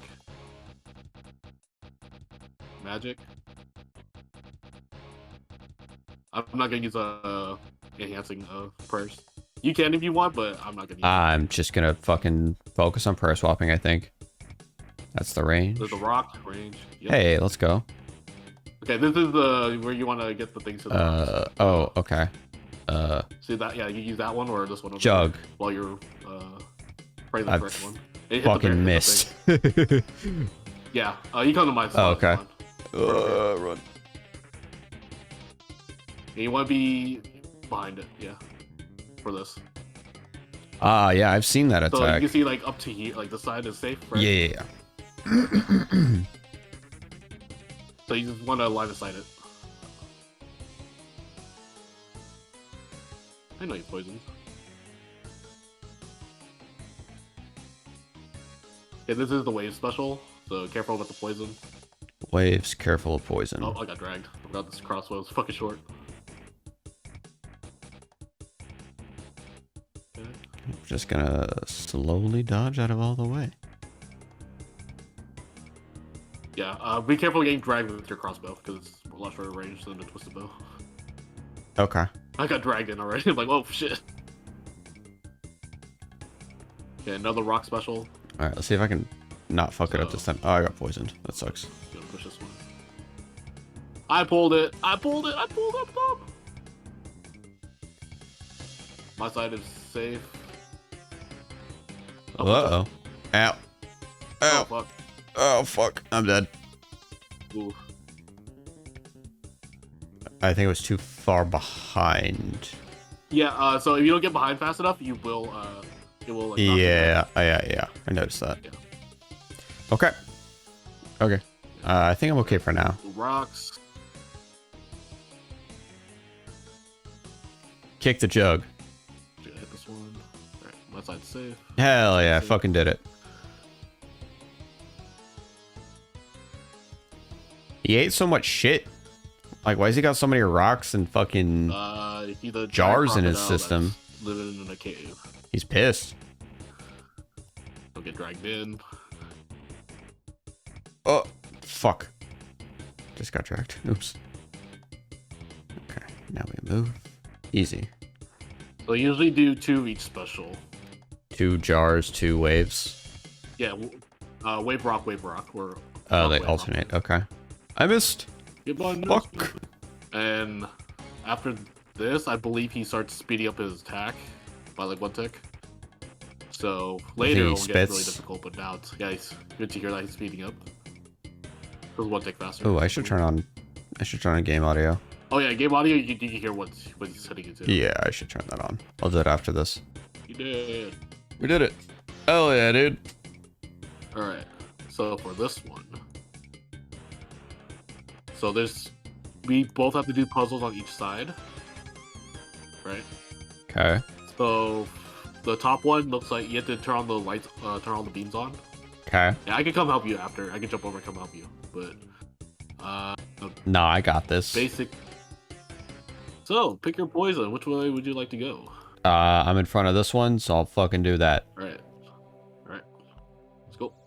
And then bugs will be attacking you too. No, of course. Wouldn't dream of anything else. And I have Rune Light on, so goodbye. Oh, fuck you. I can't come assist you, so. I should be fine. Hey guys, Editor Dool here. This bit took me a little bit longer than I care to admit, so I'm just gonna... With the power of editing... Hey, look! We solved the light puzzle! Yay! I hate myself, okay? Just... Shush. Shush your mouth. Hey look, we're on the second puzzle. Let's go. The fuck do I do? You click the... Oh, I see. Yeah, okay. Oh, and I just walk. I getcha.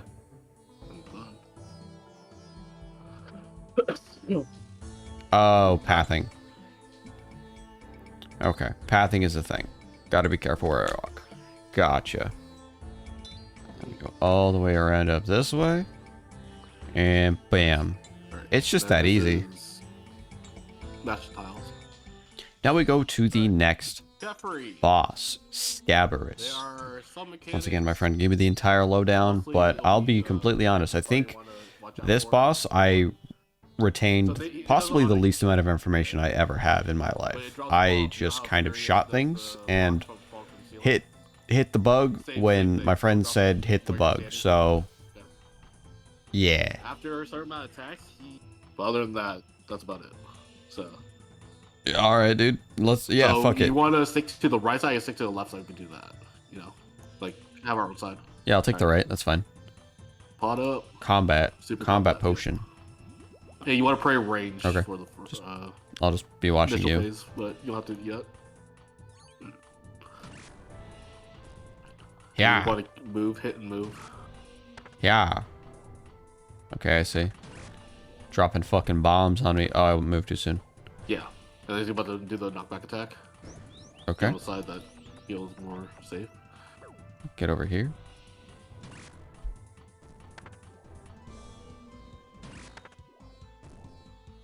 I'm praying piety because you have piety. Let's go. Pray piety. Hey guys, Editor Dool here again. I know I didn't activate piety. I was going through a lot, guys. Just shush. Just shush, please. God damn it. Fucking idiot. Swarms will make it heal less. Okay, range it down. I'm trying to kill this range boy because he made it through the other side. There you go. Okay, back on the boss. Fuck that guy, he smells bad. Okay, next set of ads, you want to focus the mage one, which is gonna be in your southeast corner. You got it. Just kill the one that's like closest to you. I would say. All right, it's dead. The other one's like explode I in see. like a small area, so you don't have to worry about too much. And we already trapped the melee. Ah, fuck! I didn't move in time. God damn it. Want to keep praying range. Keep running range. You got it. All right, see that mage scarab over there? You want to kill that fucker first. Okay. I pray mage. No, just hit him. Holy shit. Oh. Ow! Fuck. Ow. This shit's starting to hurt. He's over here. Want to hit him? So you hit a certain amount of times, he'll just Oh, run he away. teleports. Okay. I'm just chewing through my fucking food at this point. God damn. Right, back on the boss. Take this, heathen. I didn't move in time. God fucking damn it. You can use DGS on this boss if you want. Usually you have a BGS for it, but we don't have that. I sure don't. Oh, I fucking clicked. Oh no. Oh, it's all falling apart. Oh, fuck. Eat if you need. Yeah, just not DPS if you need to. Oh, I'm fucking chewing right now, brother. I'm eating. And then it's last phase. Good, thank fucking God. Yeah, I got back-to-back fucking... What? Let's go. Well, you did. Hey. I only panicked a lot there. Hi guys, Editor Dool here again. I just want to say, fuck this room. Monkey see, monkey do bullshit. This room is a goddamn nightmare. I'm just gonna pop into like probably like the middle or something and just take a listen. Holy shit, there's so many goddamn monkeys on me. What the fuck is happening? Yeah, it's a lot. Yeah. Pillars. Huh? Pillars. Let's fucking do that, I guess. Am I getting hit by this major? Yes, the thralls are summoning shit and... I hate it. Are we stacking? Oh shit, I'm just standing still. Ooh, I almost died there. Yeah, you can't die. That's my job. I'm the one that's supposed to die here.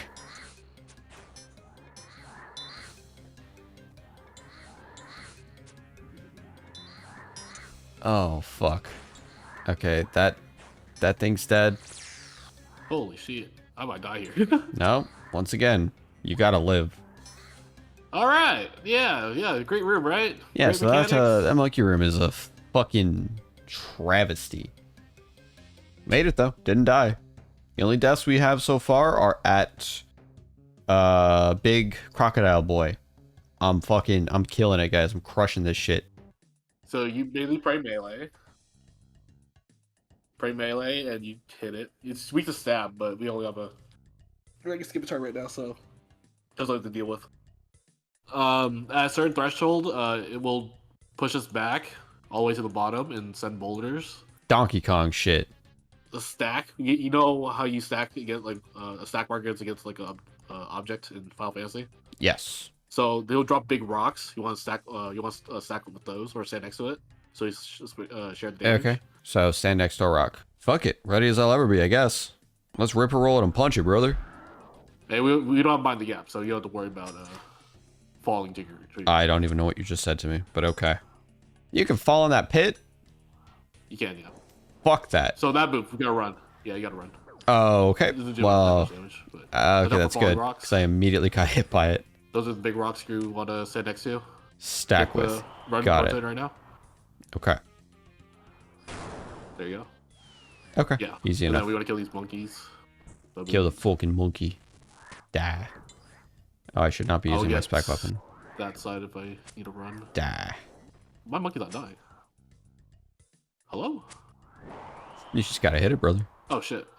Oh, I got it. Oh, I did run away from the rock. You were next to a rock. Yeah. I don't want to talk about it. I'm saving that rock for later, brother. Or healing over time. Alright, pull your range weapon out. Range setup. Get ready to hit the darker rock, darker rock. My thing didn't click. God damn it. Ow! Alright, hit the next one. Okay. We're gonna run behind it. Hit the next one. Probably one more. Alright. I understand this. It's just whether or not I can execute is the I'll hit issue. the boss. Oh, foot! Alright, I'm not gonna hit the boss.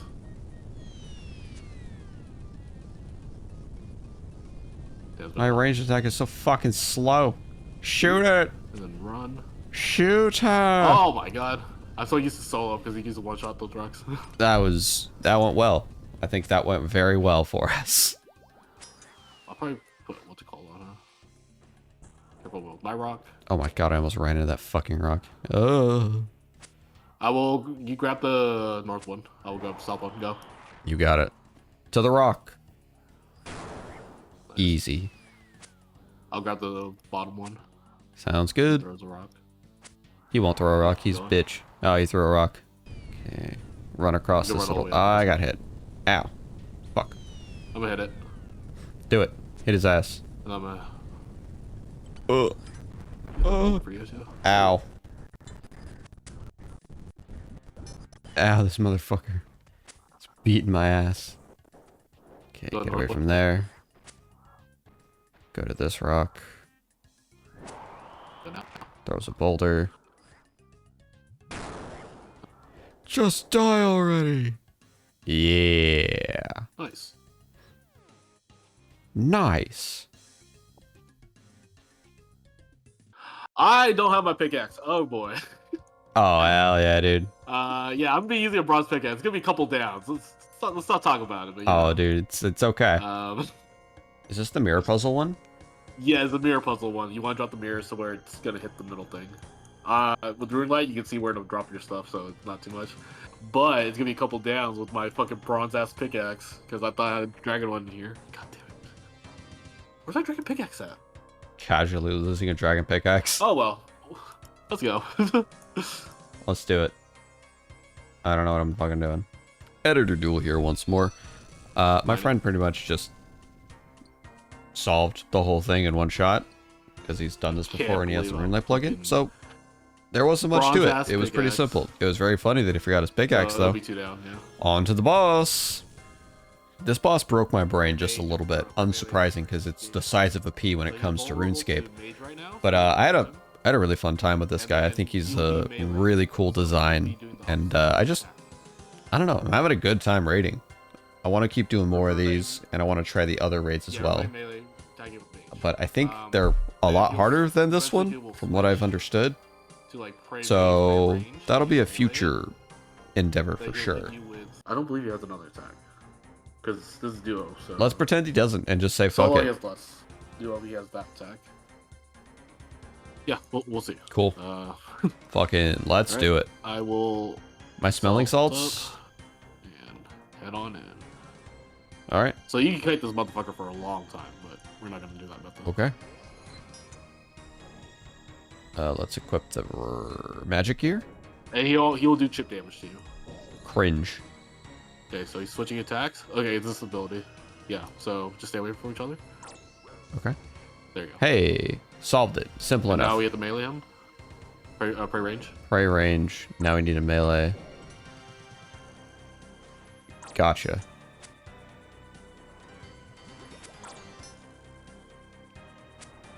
Oh yeah, cum phase. You've probably seen cum phase, right? Huh? Dodge orbs. Oh, yes. Yeah. Oh, so black, red, white, yellow. Black, Black, red, red, white, white, yellow.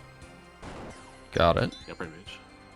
Range. So this one, if you move, you will Leave shit behind. For example, I see. I'm just gonna stand fucking still then. you're able, if you stand on it, you will take damage. Prey melee, we can hit that guy. Yellow, black, yellow, white. Yellow, black, yellow, white. White. And you hit that guy while you're doing the range. Okay. You want to go through this quadrant. Yeah, fuck it, why not? Shisha. Hiya. Okay, yo. If we say like this, we'll never hit each other with that special too, because we're parallel to each other. Okay. I'm just gonna stay away from you then. So if you move, he will. Good thing my feet are cement. Locked in. Prey mage. Oh, stay here. Just stand here. Okay. Nice. So we dodge it because we're standing on top of each other. Easy. Definitely meant to do that. That doesn't happen when you solo. That move never happens. I mean, it makes sense, right? There's not two people to... It's like pointless. Yeah. The range of it is awful. I don't... And he'll move around. I don't like this. It's not fun. I hate this part. Ow. I pray this. Ow. Pray because. Ow. it might Fuck. save you I'm gonna die. sometimes. Oh Play that. my god. I Yeah. had... No, that phase is by far the worst. That sucked. I had like 3 HP left. Okay, so there's gonna be a lot of different. There is. First, we're gonna just like a windmill. See the obelisk windmill? When we start, we will ground windmill attack. It's a lot to take in. And here it is, ladies and gentlemen. The final boss, So that guy doesn't spawn. where Because the west side. no information was retained from my friend speaking to me because The only ranger it was range you, and truly then like special, 2 a.m. and I was so tired. But here we are. We made it. We're at the I'll zenith. block the- Nothing bad can happen. Nothing can go wrong. First. It's over, Ramasket. You're finished. Alright, the obelisk. I'll block the what's it called? Obelisk hit. Do I block these things? No, don't block that side. Okay. You want that one to spawn. Just man mode tank again. Okay. I think I blocked enough, but I'm just hitting for fat fucking zeros. Hey, a 27. Let's go. so I forgot which one's the stack, which one's what's it called. So yeah. What we're the good here. fuck am I looking at? And then yellow one's gonna come down. So I'm gonna move out of the way Okay. where you're standing. Sure. I was just ranging it. Is it a single one? No, this is a spread. Okay, cool. Nailed it. This one's a stack. The large orbit stack. I think so. Oh, I hope so. Yeah. Okay, we're good. All right. Like that we're just Pull your mage gear. testing a mage. Okay. Stay on the style because that's like where he's close. You got it. Yeah. He'll hit us with something. Praying range. This is mage. Mage. Mage. Blinking skull. Mage. You got it. Range. Okay, the obelisk is doing a special. These are skulls, so careful. What the Yeah, that. fuck? Oh, dude, there's so much. So you just want to like stay away. Oh, okay. Don't move away. All right. We're off to a good start. Oh, real close. Prey range. Range. I'm fucking... There's a big sword. Prey melee. Ow! Tower's doing something. Okay, this is the windmill. So careful. Move into. Ow. Ooh. I'm okay.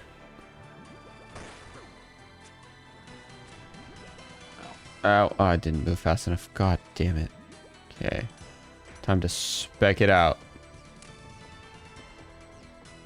Keep ripping it.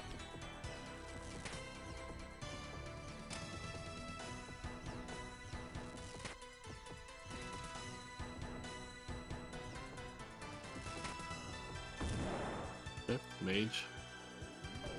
This is getaway. Move. Yeah, I forgot about that. That's the move I forgot I'm about. fucking You'll be fine, stuck. though. If there's special attacks, you will like eat blood. I'll eat shit because I can't move. Ow. This is going swimmingly. Get in there. Fuck it up. Eat shit, nerd. Yeah, it's dead. Nice. All right, second phase. You want to put range on for this one? Range. You got it. So it's gonna be. See, we're in the middle right now. Go to the side where I am. Okay. He's gonna shoot, and then we're gonna go over here. Needed to be And then one go in the more. middle. So it's like a pattern. Got it. Yeah. So it's gonna just keep doing that. Ow. Middle. It's kind of fun. Following this fucking rhythm. Should be soon. I ain't hitting for shit though. Yeah, they under 80. Do it. Yep. All right, take your melee weapon out and hit all these skulls. Melee. Slap. They're all Slap. in one hit. Slap. Slap. Nice. Okay. Is dead. And then for this, you stand on this tile. This is the same tile always. Until you turn on that, what's it called? Skulls. There's a fucking gator on the side now. I don't like that. And pray range, because big boy's back. Oh, God. Okay. So you have to watch out for him as well. Hate that. Hate that for me. I'll try to tell prayers. Yeah, you just keep speaking and I'll just keep Mage. following. Oh, you got it then. Well, You don't need me. let's not get overzealous here. There's a lot of skulls this time. There's the other one. Okay. Editor Dool here. I was fucking silent for the rest of this fight. I was just concentrating way too hard to try and survive. So I'm just gonna talk about what's been going on and like how this raid went. I had a blast doing this raid. It was really, really fun to learn all these different mechanics, fight these different bosses, just back to back to back to back. And it was cool because I could feel myself improving, even if it was very slightly. Like my prayer flicking was a little bit better. My awareness of what was happening on the screen got a little bit better. Overall, just a lot of fun. And this part, my brain fully started to break. It's pretty brutal One hit and shoot, basically. when you've never seen this phase before and you're trying to do it And just run if you need to. blind, and you have just so much shit I'll truly call following him you, for sure. and it's pretty challenging. I'm not gonna lie. Even at like the lowest, raid level that we're at, it's tough. That's for sure. And unfortunately, you might be able to see where this is going. Range. Unfortunately, I do die. However, Oh, that happened. my friend saves me. A little bit of bittersweetness happening there because I did want to live through the fight. But like I said earlier, it was truly like 2:30 in the morning at this point, and we were so fucking tired that he took pity on me. So before anyone is like, oh, you got carried. Yeah, you already know I got carried, guys. Chill. But this was a ton of fun. But first we got to see what the fuck I get in this loot box though, right? Okay. Hello and welcome back, everyone. Today we continue my journey to get some combat achievements. To what end, you may ask? I have no idea, but let's just keep this rolling like Fred Durst and get to it. Let's start off with something a little bit easy. The Hespori. This is a plant monster that you grow from the seeds you get while doing farming runs. Once that bad boy is fully grown, he tries to beat my ass, but luckily I brought my weed whacking setup and this chump doesn't really stand a chance. I've killed him a few more times, but here's the tasks I'll be going for right now. I need to kill the Hespori one more time for the 5 kill count. I want to finish it off with a special attack.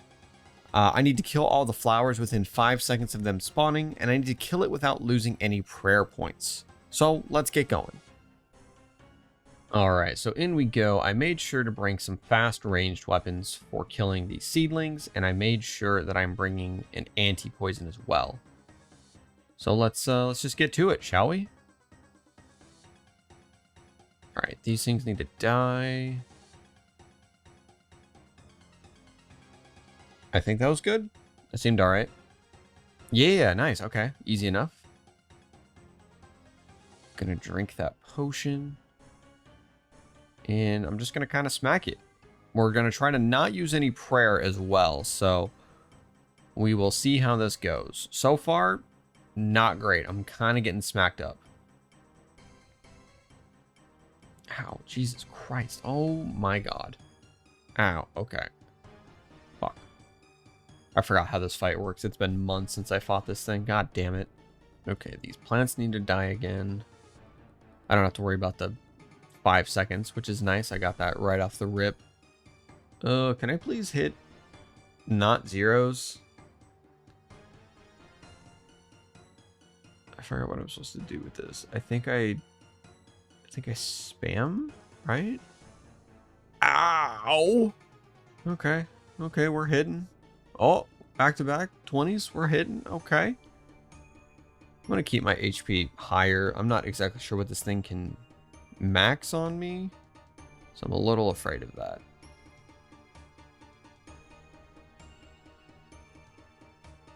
Oh, okay. I guess I just wasn't clicking fast enough the first few times because I just got wrecked. All right, I just need a few more hits. I'm at 48 HP. Or it's at 48 HP. Okay. Okay. Not bad. Just a few more. Okay, one more hit. One more hit, we're good. One more hit and we're home free. Nice. I forgot to bring a spec weapon. God damn it. Well, I got 3 of the achievements, so that's cool. I'll have to come back for the other one because I forgot to kill it with a special weapon attack.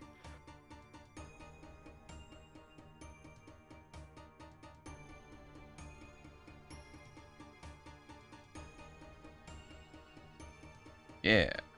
Hell yeah.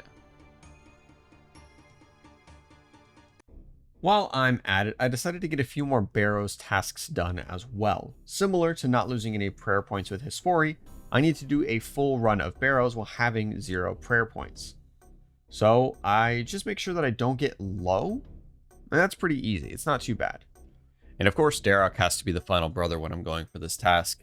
He is by far the scariest when it comes to not being able to pray melee. This man can hit you for like 50 plus if his HP is low enough, so I had to be a little bit careful. Just making sure that I'm chomping down on some sharks in order to stay alive.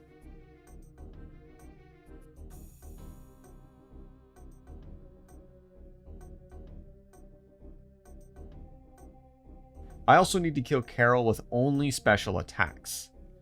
These were both pretty easy, but the Carol one was kind of annoying. I just kind of sat around there waiting for my special weapon bar, energy, whatever, to recharge. I looked up the best strategy for this task, and it seemed it was to take a poison dagger, apply that to Carol, and then use rune throwing axes for the rest of the damage. The axe special only costs around 10, I believe, so it made it a little bit easier to spam out that attack after the poison was applied. I just had to make sure that I didn't accidentally attack him normally and deal damage. Now it is time to tackle a ton of different achievements. The raids in old school RuneScape have a shitload of tasks to be completed. I don't think I'll be able to do most of them, but I thought, hey, why not? I'll give it a shot, and maybe I can get a few knocked out. So I roped my friend into helping me, and we got started. We turned up the difficulty a bit, and by a bit, I mean like 100 levels or something. I thought I was prepared. I really did. I was not. I wasn't prepared at all. I don't know if it was because I was rusty from not playing the game for a little while, or if I didn't remember the fights as well as I had thought. But I got my ass handed to me over and over and over again. Just look at this. I look like such a fucking goober. Everyone's here and there's absolutely fucking kidding. And there's me. Ready to take on the world. Ow. Fuck. Wrong one. Oop. Oh, it's the big fucking splash. Forgot about that. Oh no. Bitch. Ah, fuck me. I'm poisoned. That's not good. It wasn't too much damage.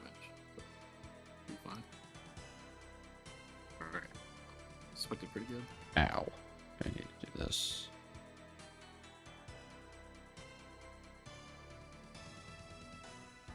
This. Need to do this. I'm gonna die. Yep, I'm dead. Fuck. I'm dead. I'm gonna choose life because I fucking need it. Yeah. I need a life. Yeah, why is my run energy like gone? Okay.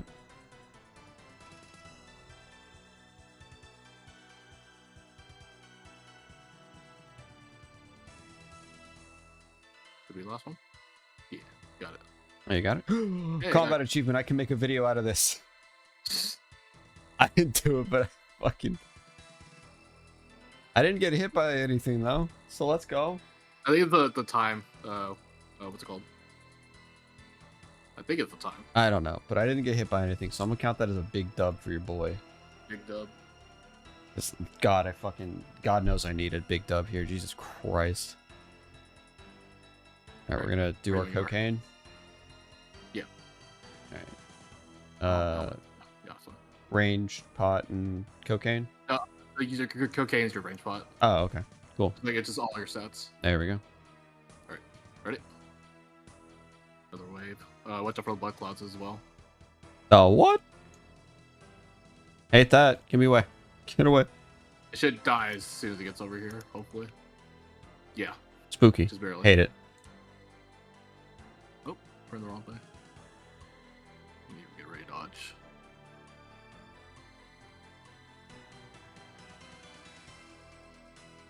I lived through a boss. Incredible. Never before seen. You gotta stay on this side to hit it. Yeah. I'm just Pray magic. fuck. I'm just, freaking out. Slowly. Trying not to die. And this is range, right? I need to be hitting it with range. God, my just fucking... Yeah. Yes. And this is range. Jesus Christ. Game's too... Ow! Not range. Use your ambrosia. Use your white potion. Yeah, I'm Heal gonna... full. It's okay, my brain is fucked up. This boss melts me, Jesus Christ. I'm too stupid for this game sometimes. Most of the time. Am I supposed to be attacking? Yeah, you're supposed to be meleeing it. Cool. Ow. Ow. Die, please. Okay. Oh boy. Cross here. I'm sorry if I died, EJ. Ow. I ate. That hurts. Hit. Okay. Oh, wide open shot. Oh my god. Hit. Ow. Oof. I almost died. I took a few hits, but it was actually not bad. But that was also because I was not paying attention.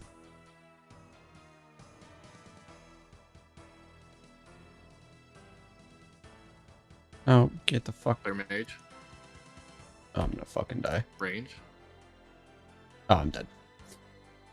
Oh, I just, bad. It's too fast for me. I'm dog shit. Fuck me. Careful. I'm dead. Yep. Jesus Christ. How the fuck do you do this?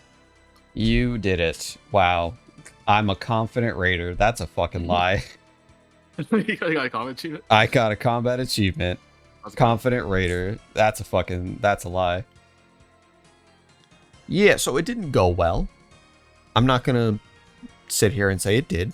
I still got some achievements. I did get carried. I don't care. And my reward is very fitting. Just take a listen to what I get. I got a chest though, because I guaranteed one for completing it. I got literal shit. What, you got camel tongue? I got fossilized dung. You know what? Dude. That tracks. I didn't do shit this raid, so I got rewarded with actual feces. That's very fitting. That's funny. That's comedy right there. So this raid experience has got me thinking a little bit, and it has me motivated to, as the kids say, get good. I suck at this game, and I would like to not be just dead fucking weight. So I'm gonna start practicing this game. I think I'm gonna start practicing this raid specifically, doing solo runs at super low level just to see. I don't really plan on finishing these runs, but getting to a boss, clearing out the room, killing the boss, that type of thing, just to get comfortable with it, the mechanics and things of that nature. So the next time that I come in here, I'm not just a sack of fucking potatoes. And I do want to record those attempts, but I don't think I'm going to be able to complete a run for a very long time. I think that's going to take me a few tries. But don't worry, there will be a video that kind of splices all of that stuff together, because I think that'll be fun. And the reason why I want to do this is because I find this game to be pretty hard. It's pretty mechanically intense, and I feel the panic on my fingers when I'm trying to swap between, you know, my inventory, my food, my prayer, and moving my character on the screen, and I'm just a little bit too slow. So I want to try it out and see what I can do.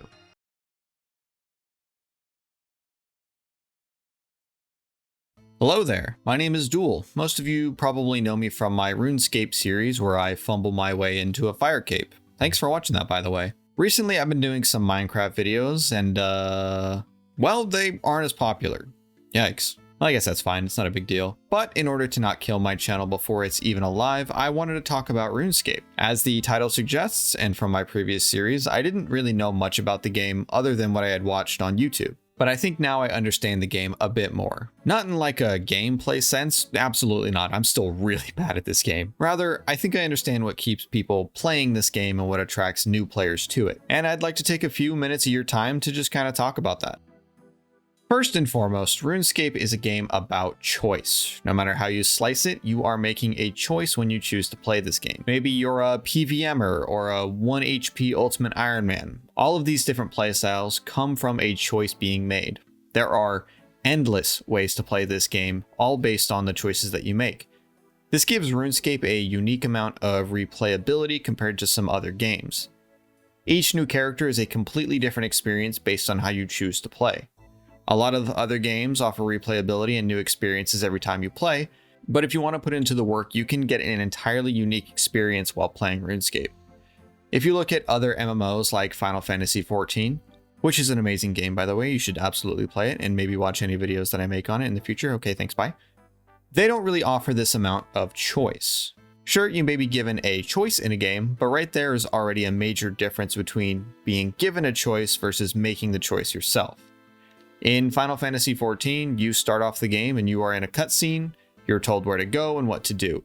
Now this isn't a bad thing, most games need an amount of what's called railroading, keeping players on these nice little tracks to get them where they need to go. In Final Fantasy's case, they are leading you towards other expansions and into the end game. When you start RuneScape, you better have an idea of what you're getting into before you even drop into Tutorial Island, or you're just going to wander around aimlessly.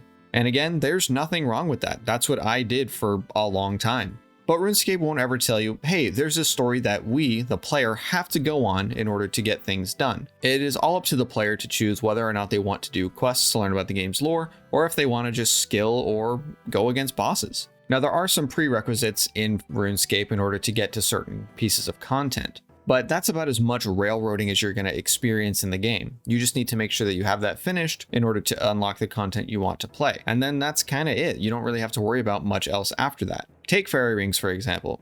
You unlock those by starting Fairy Tale Part 2. You don't even have to finish the quest. I still haven't. It's still yellow on my quest log. But with that, I've already unlocked what I needed to, and I can just kind of ignore it. Now, in order to get to Fairy Tale Part 2, obviously you have to do Fairy Tale Part 1 and other prerequisites before that, but that's any game. You're going to have to deal with some prerequisites for any game, but RuneScape offers a unique amount of agency, that's a good word, to the player because they can really choose how much of something they want to put their time into. RuneScape is an ocean. It has vast depths that most players won't ever see while playing the game. This game has a rich history, unique and difficult mechanics, and near endless discoveries or workarounds built into the world. It is too much to even contemplate as a new player.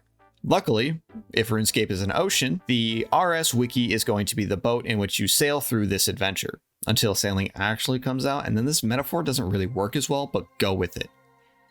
Let's take a look at a few different things that make RuneScape so deep. The main point that I want to talk about for depth is one that some people might not think of right away, and that's loot tables. These bad boys are the lifeblood of the depth of RuneScape if you ask me. Let's say for some weird reason, you lock yourself into a region. I don't know, let's say Morytania, for example. And you need to get a specific item to prevent your watermelon patches from dying over and over again. But the item that you need isn't normally in Morytania. Do you give up on farming?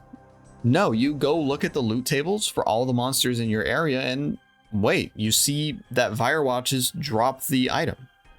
And just like that, your problem is solved because of this obscure drop from this random enemy. That gives this game incredible depth if you ask me.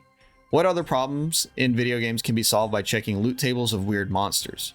I know this is kind of a fringe case because most people don't region lock their accounts, but I think you understand my point. RuneScape is a game that says, if there is a will, there is a way. I think one of the best examples of these weird workarounds is from Rendy's series about his Defense Pure Iron Man.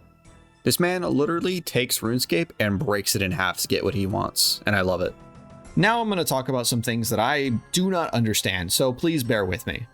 Game ticks, prayer flicking, and the entirety of PvP. All of these things have levels of depth to them. Ticks is probably the simplest in this list.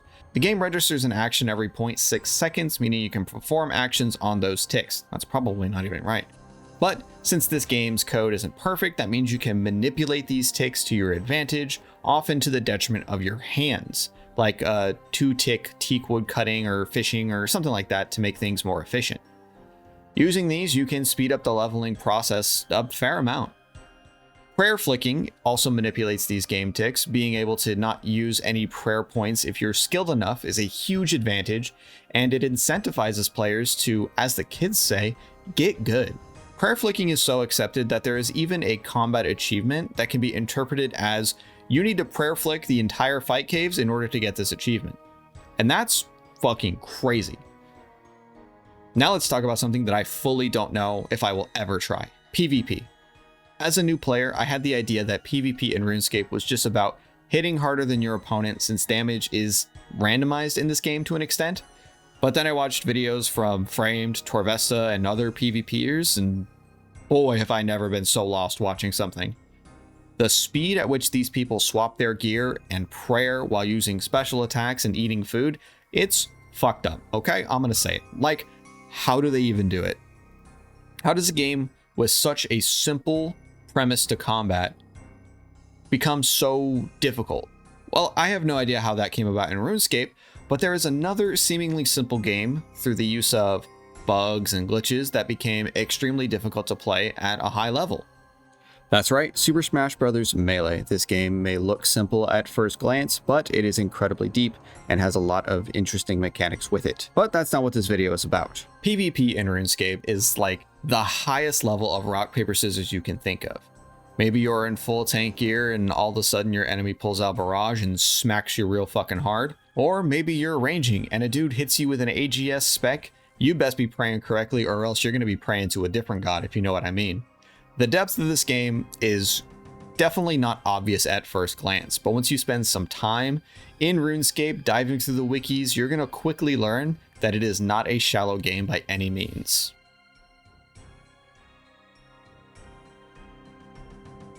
Y'all like RuneLite? Because I know I do. I understand that this isn't part of RuneScape, but let's all be honest here, yeah it is. RuneLite, for those unaware, is a RuneScape client that has tons of quality of life improvements, and yes, it is an improvement when I can kick a door in, thank you very much. It has tons of different features built in to help make RuneScape a better experience for new and veteran players alike. My expert friend from my previous series has told me many times that he would not be playing this game if RuneLite didn't exist, simply because of how much it improves the overall experience. Like, Quest Helper? Hello? Who is the angel that blessed us with that amazing add-on? Because without that, I can tell you there would be many less quest capes out there. And I can't really talk about RuneLite without mentioning some of the other mods it has to offer. It lets you play fucking prop hunt in RuneScape? That's so cool. Jimmy has some great videos on those, so you should check those out. I'm aware that 99% of you have already watched those videos, just bear with me. And I personally can't wait to try out that mod for myself and make some content as well. Idle is nuts for putting that together, and as someone who watched many a prop hunt video growing up, I will say, thank you for your service. Do you want to know exactly when your items sell on the GE? RuneLight's got you covered. Do you want to know exactly when your plants are going to be finished growing? RuneLight's got you covered. Do you want to know exactly what is coming up in the next wave of the fight caves? RuneLight has got you covered. Like a good neighbor, RuneLight is there. In conclusion, Jesus Christ, in conclusion, like I'm writing a fucking school essay.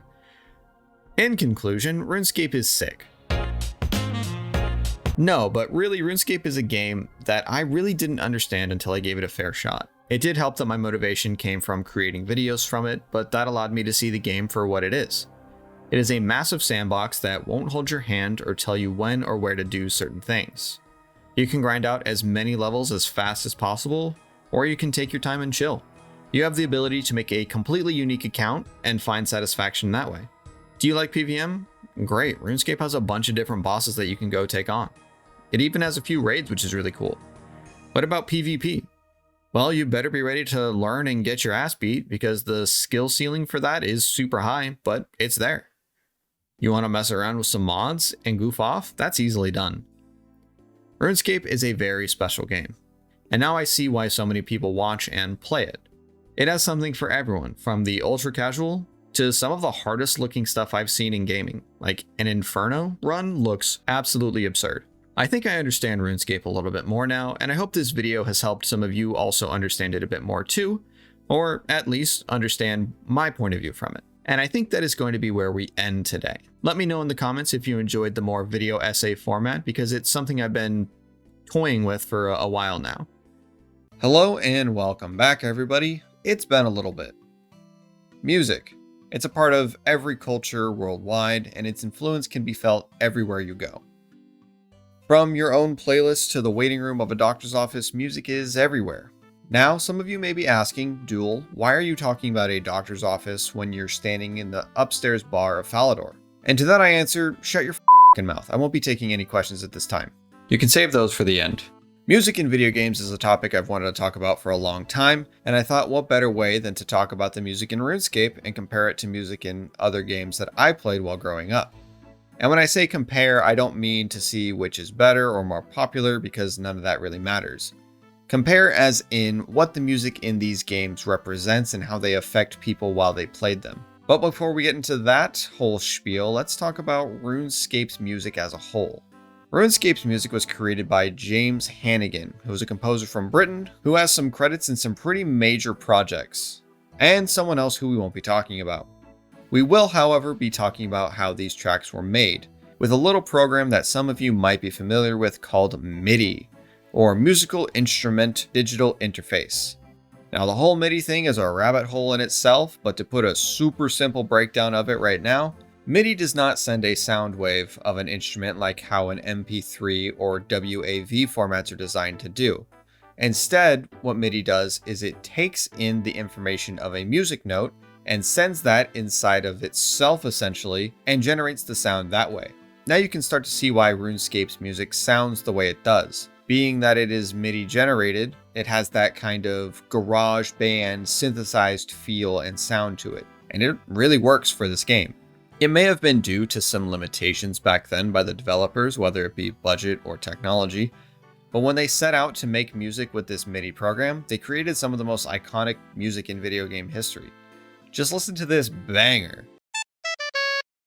When I hear this music now, it makes me think of RuneScape. And when I say this music, I mean MIDI music in general. I just kind of think they're synonymous, even though I know that there's a whole vast genre of MIDI composers out there.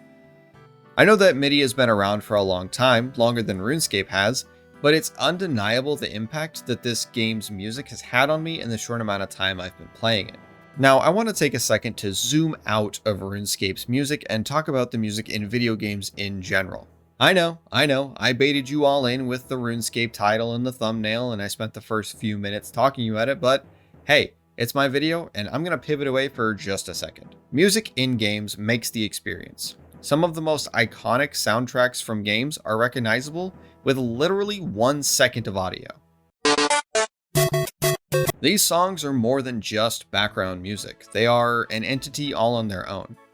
I took a quiz a little while back that put various video game music songs against each other in a sort of tournament format, and it started with around 40 songs, and one by one I would select which one I preferred. Sometimes the choice was super difficult, like Mantis Lords from Hollow Knight,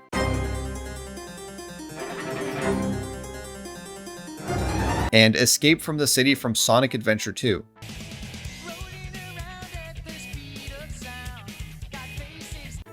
Like, how am I supposed to choose between those two? Eventually, in the end, I was left with two choices. We All Live Together from Warframe,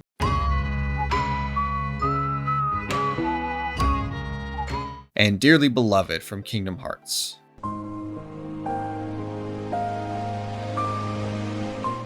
I won't tell you which one I chose until a bit later, but both of these songs have at one time sent chills up my spine and made me feel certain emotions that only seem to come out when I listen to these songs. I love them both so much, and I have them on my playlist that I listen to almost every single day. These aren't just songs from video games, they're music and they're art all on their own. Some game devs have even gone so far as to make bands from their characters in their game, and have them make actual music. I'm looking at you, KDA from League of Legends, and that's only one group. Let's take League for example. They have put together 4 bands in total, and all of them have at least one fully animated music video. Why does Riot do this?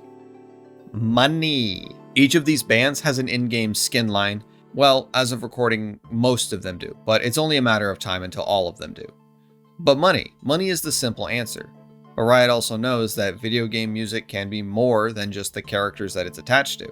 They bring big name artists in to gain attention and hype, and then release a song that's loosely based around the game, but not so intertwined with the game that someone who doesn't play it can't enjoy it.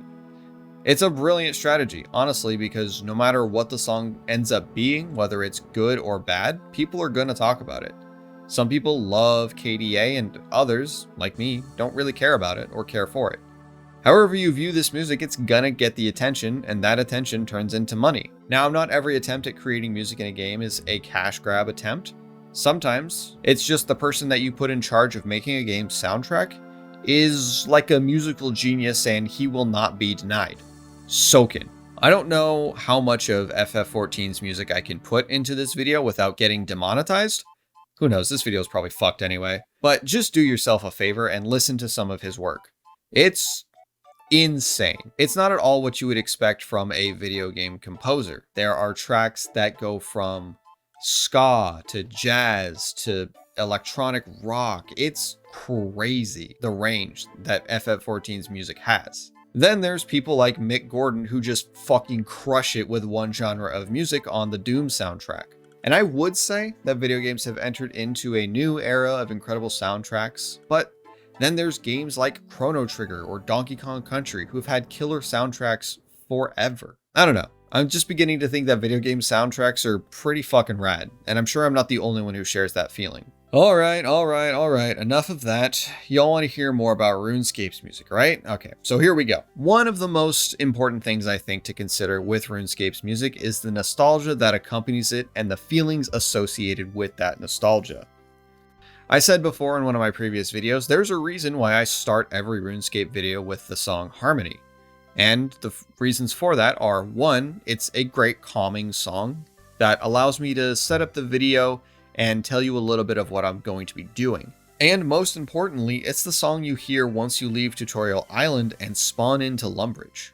Spawning in and hearing this song is something that has been ingrained in people's minds for a very long time. I asked my expert friend about this, and he told me about his first experiences in the game and how he remembers that song specifically.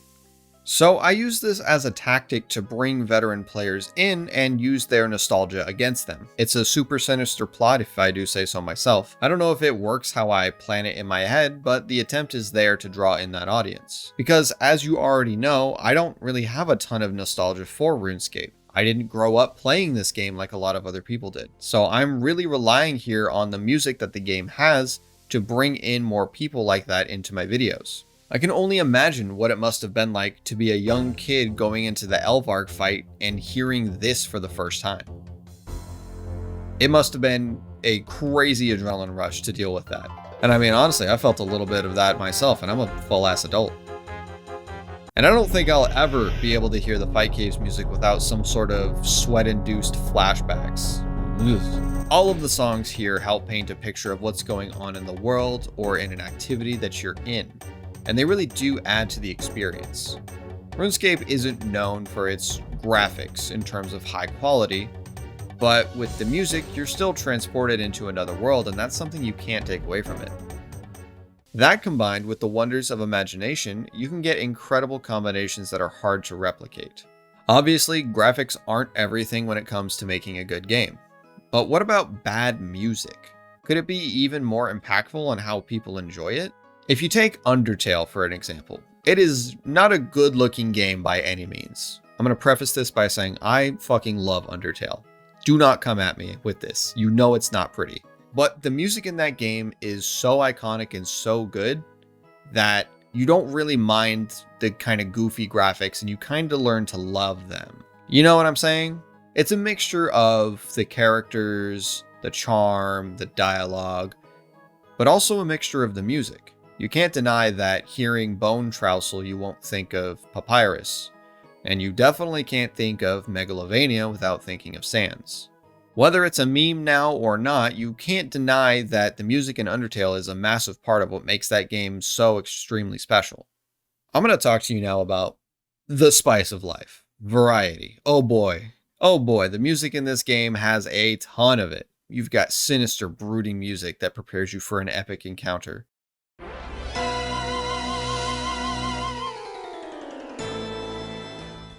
There's adventurous music telling you that you're about to embark on incredible journeys.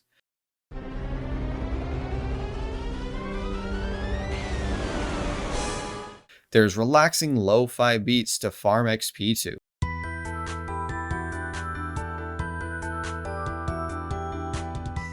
And then there's this. Whatever this is.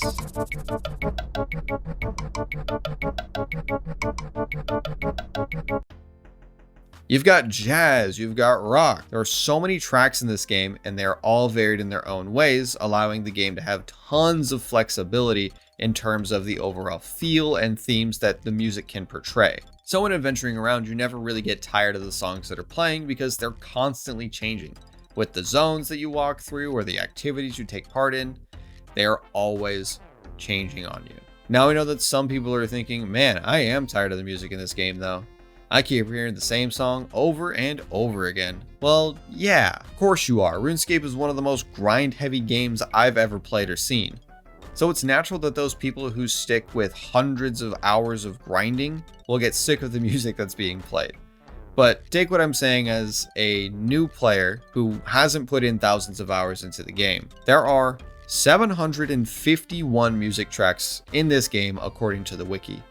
Holy fuck, that is so many. All of those vary in length from the shortest, which is Snowflake in My Arm at 1 minute and 17 seconds, to Museum Medley at a prog rock length of 11 minutes and 10 seconds. I don't even know how many hours of music there is in this game. And as I was doing my research for this, apparently RuneScape 3 has even more, at a staggering 1,360 fucking tracks. Between the two games, there's over 2,000 music tracks. If you can't find something you fuck with within that selection, I think you might just not like music. That just could be it. That's blowing my fucking mind. Holy shit, that's so much work put into the music. I guess RuneScape 3 has earned a Guinness World Record for the most original music tracks in a single video game. That's absolutely fucking insane. Music is cool, you know?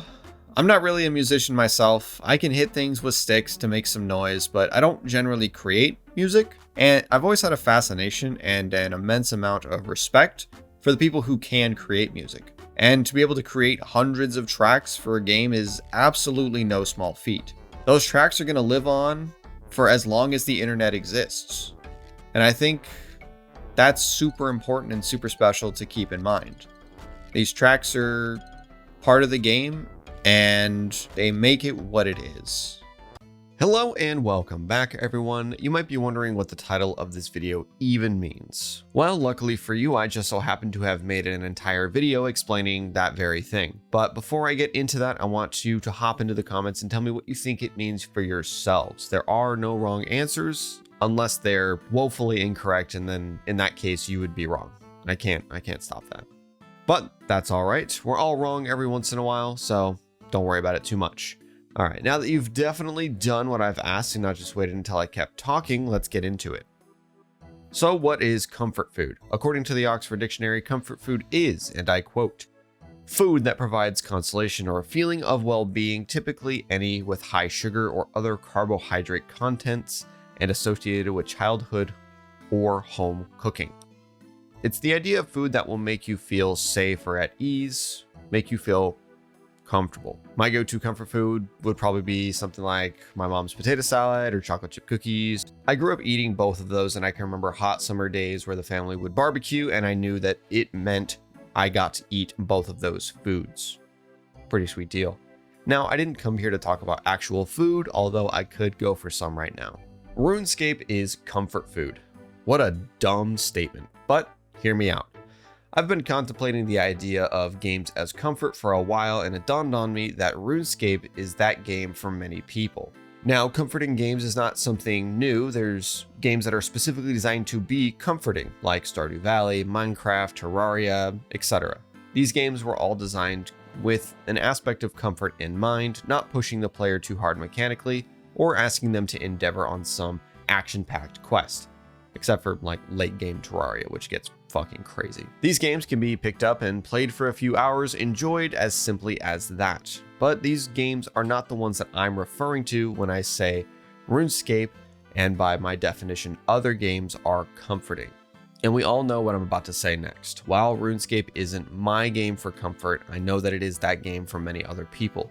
Yeah, I'm the guy who doesn't play RuneScape, I fucking get it. But seriously, I have my own comfort games that I can load up, play for a bit, not touch them for months or even years. The best example I can give of this kind of game for myself is Diablo 3. I fucking love Diablo 3. I've been playing that game on and off since it came out back in, let me check out, 2012. If you'll excuse me, I'm gonna go jump off a bridge in game.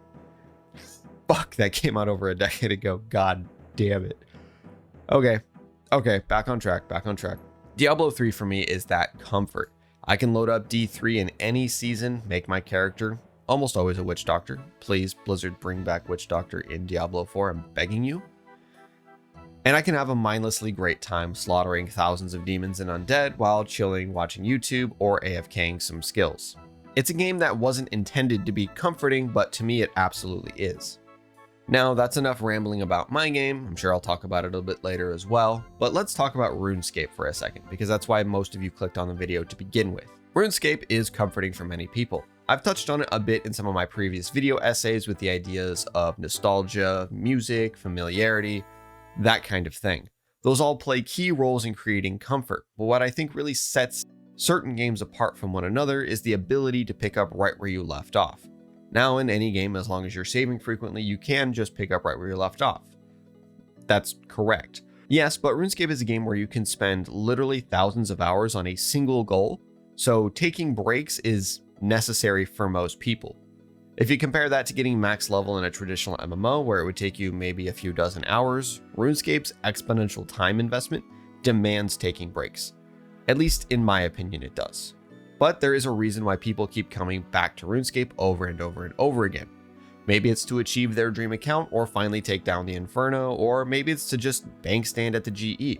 Regardless of what it is you end up doing, you end up coming back.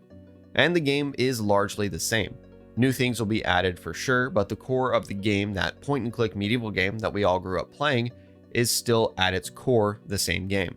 One that you will spend hundreds of hours skilling or bossing or just getting to that next piece of gear or next level. Maybe life got in the way for a while, or you just wanted to take a break from the game. Just know that the next time you load up, it will be someone trying to scam you out of your money, just like back in the day when we were little kids and didn't know any better. Trust me, it'll take you right back. One of the biggest aspects of these games being comfort food is the mindless nature you can have while playing them. Like I mentioned before, I turn my brain off when I play Diablo 3. I usually just look up whatever powerful build is current for this season, copy it verbatim, and just kill. It's really that simple. Zero thoughts are flowing through my head. RuneScape is a game where people literally will look for the most AFK methods. Not only is mindless activity a part of RuneScape, it's welcomed and sought after.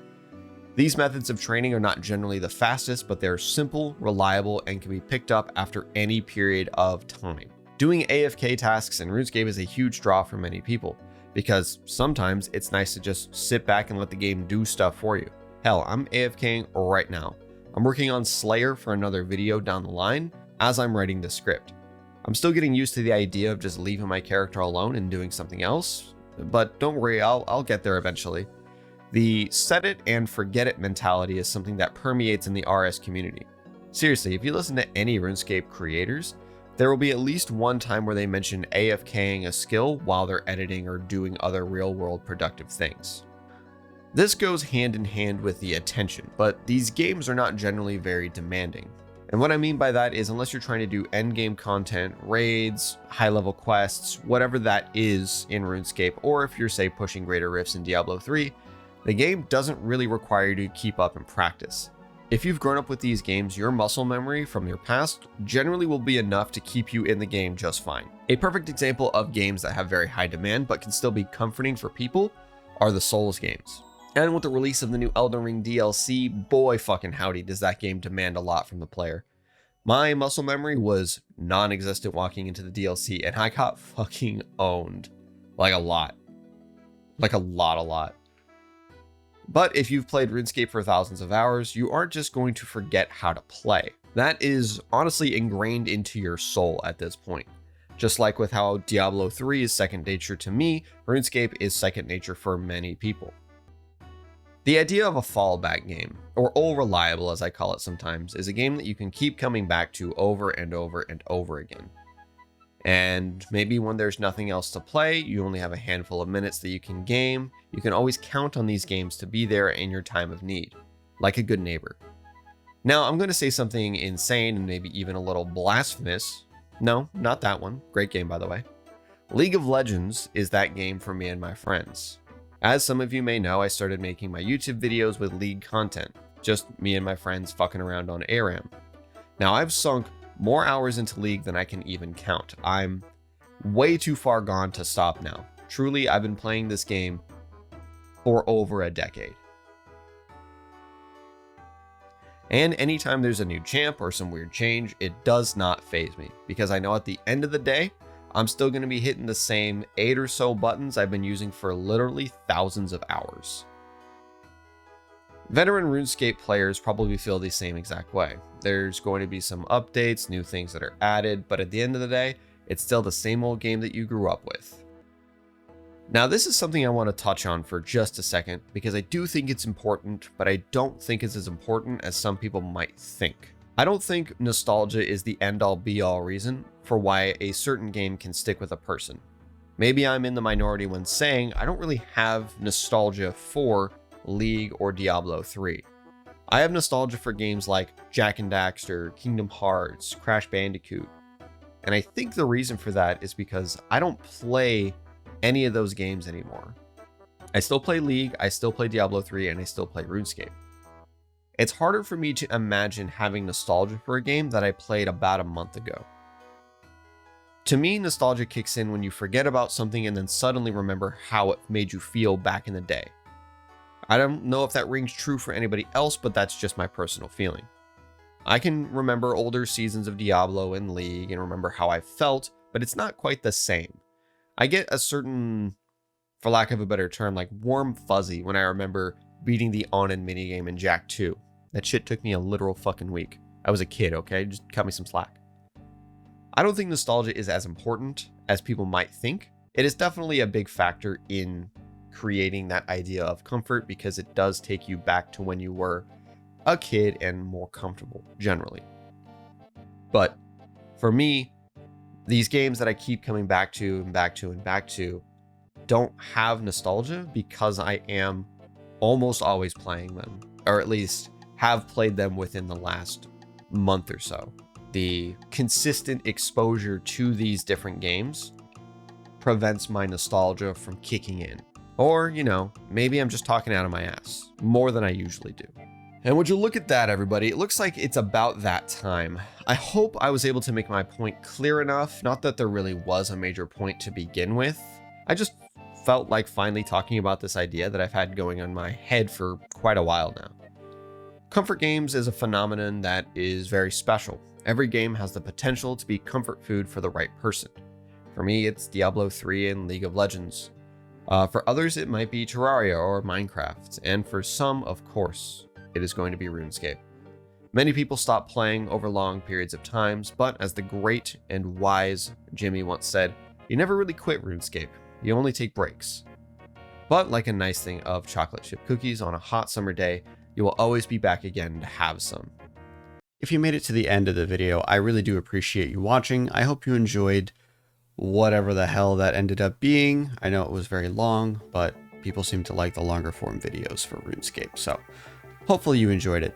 Like I mentioned previously, there will be more videos about RuneScape down the line, and hopefully pretty soon there will be some new projects in the works, still dealing with RuneScape, but in a little bit of a different way. So look forward to that, but until then, thank you all again so much for watching, and I'll see you all later. Goodbye.